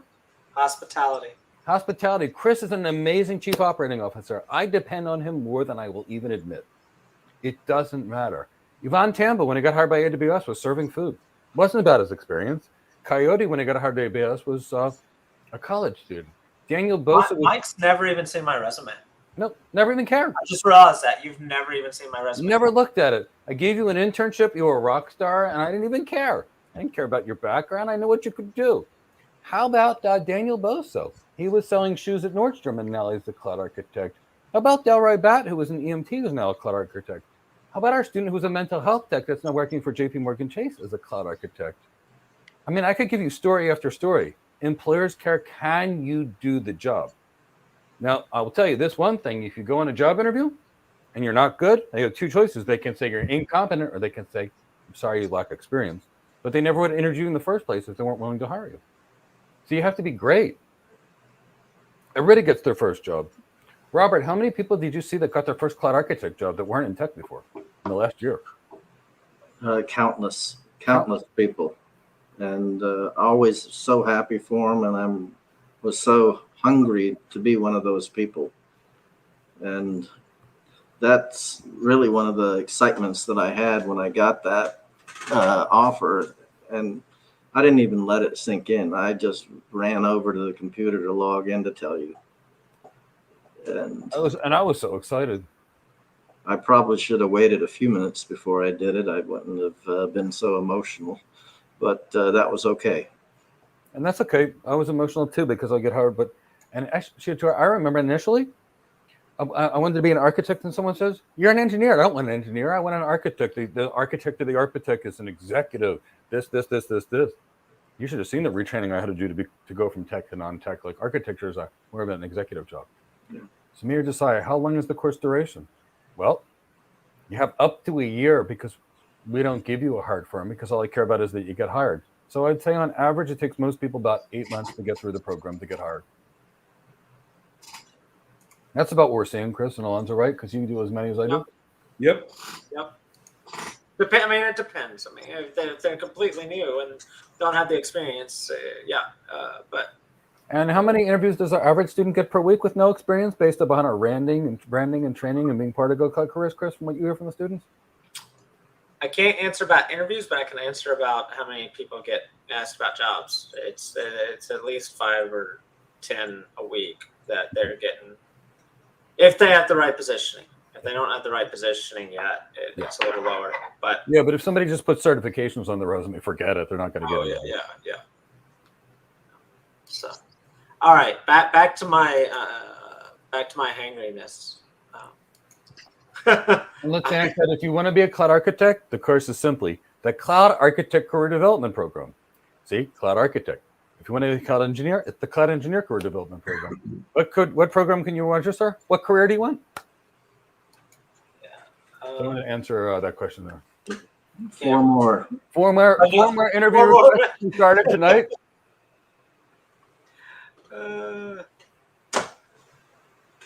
And yes, we apply the coupon code to all payments. Like we're very straightforward. Everything we do is straightforward. I would never do otherwise. It wouldn't be fair or ethical. All right. So, you want to change your life? Join this program. Trust me. I was lost when I joined this program, and I found myself with the help of this team. It's amazing. And Kenneth, give yourself some credit. An experienced solution architect in another industry can get hired. I've given you an example of someone that didn't graduate high school, Daniel Boso, that's working as a cloud architect. Delroy Batt, that was an EMT that just got hired as a cloud architect. Mental health tech that recently got hired as a cloud architect. If you got a tech background, you just need the right training and you'll get hired as a cloud architect. But believe it or not, it's very different than what coming from one industry to another. So you're just going to have to learn the right skills. Every job needs training. Nobody's born a doctor. Nobody's born a cloud architect. Nobody's born a pilot. Nobody's born a Navy SEAL. They're trained.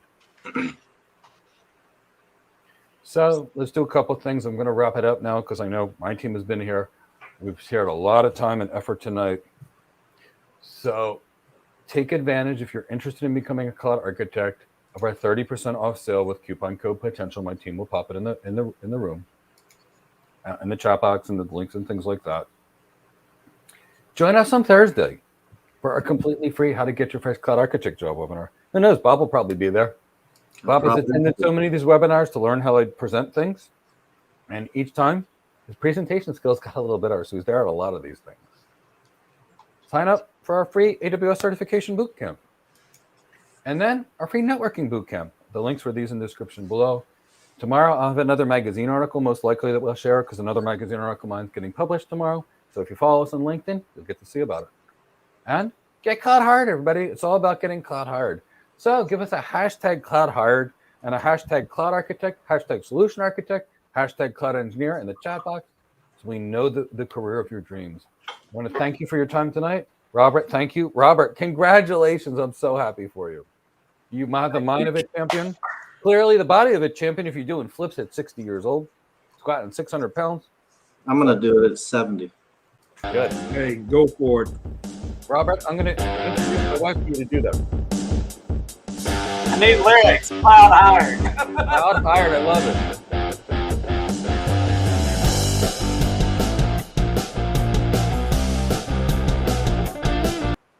All right, that's all I got. That's all you got. Oh, good. You're going to be in my house. I'm telling you what's going to go on. It's going to be Bob Marley right after this. And I'm going to be listening to Bob Marley for the rest of the night. If anybody wants to talk offline, feel free to reach out to me. I'll make myself available to you. Awesome. I don't expect anything less. Yeah. And thanks so much for being here, Bob. It was Seriously. total Thank you for sharing your experience so others know how they can build their career. Yep. I am so happy too, and still so excited. It's such a weight off my shoulders, and I can't wait to learn more. Anakin, it's really easy for you to find Bob. He's on Slack. Or if you follow him on LinkedIn, you could probably message him. Yeah. And we're going to have you back on later on for a And you know the check-in. job. Yeah. Yep. 30-day check-in. 30-day check-in. You betcha. Well, we've got a check-in coming up next month with one of our other cloud hires. We'll be sharing some information about that. We do. We have someone that got hired by AWS with zero experience that was trained exclusively from us. He's coming back in October to talk about what it's like working for one of the biggest cloud providers in the world and how wonderful it is. Yep. So, good night, everybody. Good night, everybody. Cloud hired, everybody. All right. Good night, everybody. Thank Bye. you. Thank you.